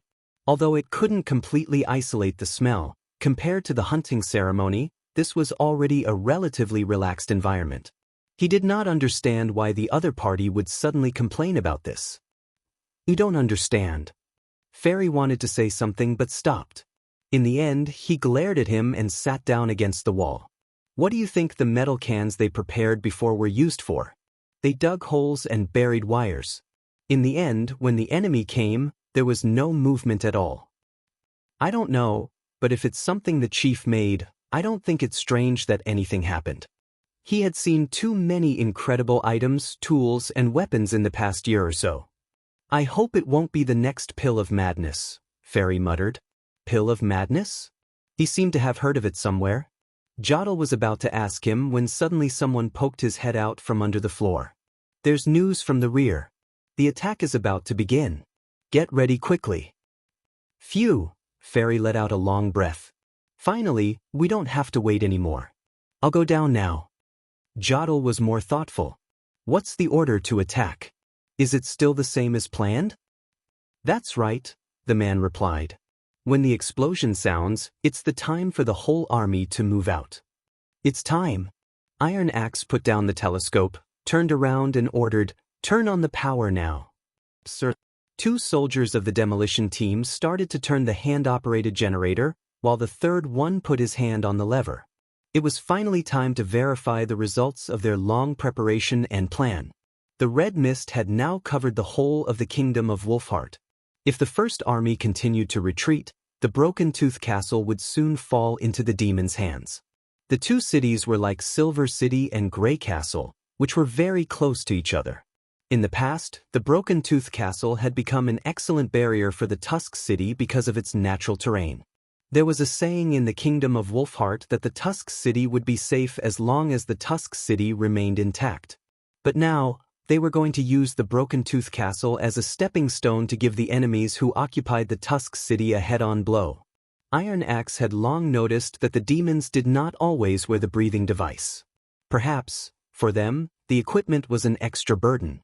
Except for the mad demons who chased after the refugees, the rest of the demons would only move around in the red mist. This was obviously an opportunity for the first army. "Sir, the demolition team is ready," Iron Axe ordered in a low voice. "Detonate." As the soldier pressed the lever, a dazzling red light suddenly rose to the north of the Broken Tooth Castle. More than 500 iron barrels were detonated at the same time. Countless golden flames rose to the sky and engulfed the entire King City. Everyone heard a series of continuous rumbling sounds. However, this was just the beginning. The barrels were filled with the rubber worm gels made by Kyle, but they were also filled with highly flammable oil, aluminum, magnesium powder, and other combustion-supporting agents. They looked soft and harmless when they were solidified, but when the blast wave of the explosives tore them into mist and sent them into the sky, the dispersed gels became extremely deadly. The burning spread so fast that it was no different from an explosion. The air was heated to nearly 1,000 degrees in a very short time, and the expanding airflow further fueled the fire. A chain reaction took place at this moment. Probably because the temperature had exceeded a certain threshold, the rain of fire that was supposed to fall suddenly tore the sky apart and formed a huge net over the city like an orange-red lightning. The flames did not spread from the top to the bottom, but from the ground to the sky. Iron Axe was also shocked by this scene. After a while, he realized that the red mist had been ignited by the rain of fire. This scene seemed to be very clear, but in fact, it happened in a split second. The rapidly splitting red lightning filled the entire sky in an instant, turning the net into an impenetrable cover. Then there was an even bigger explosion. The fiery cover was broken, and a huge fireball rose from it like a firebird breaking out of its shell, soaring into the sky. This roar was much louder than the sound of the iron barrels being detonated. Iron Axe even saw the air around King's City being distorted. You're tuning in to the Passion Pages YouTube channel. We're so grateful for your support, and don't forget to subscribe to join us on this incredible journey through captivating stories. Your generosity through donations truly makes a world of difference, as it's the primary source of revenue that allows me to expand and enhance this channel for you. Thank you from the bottom of my heart for being a part of this adventure.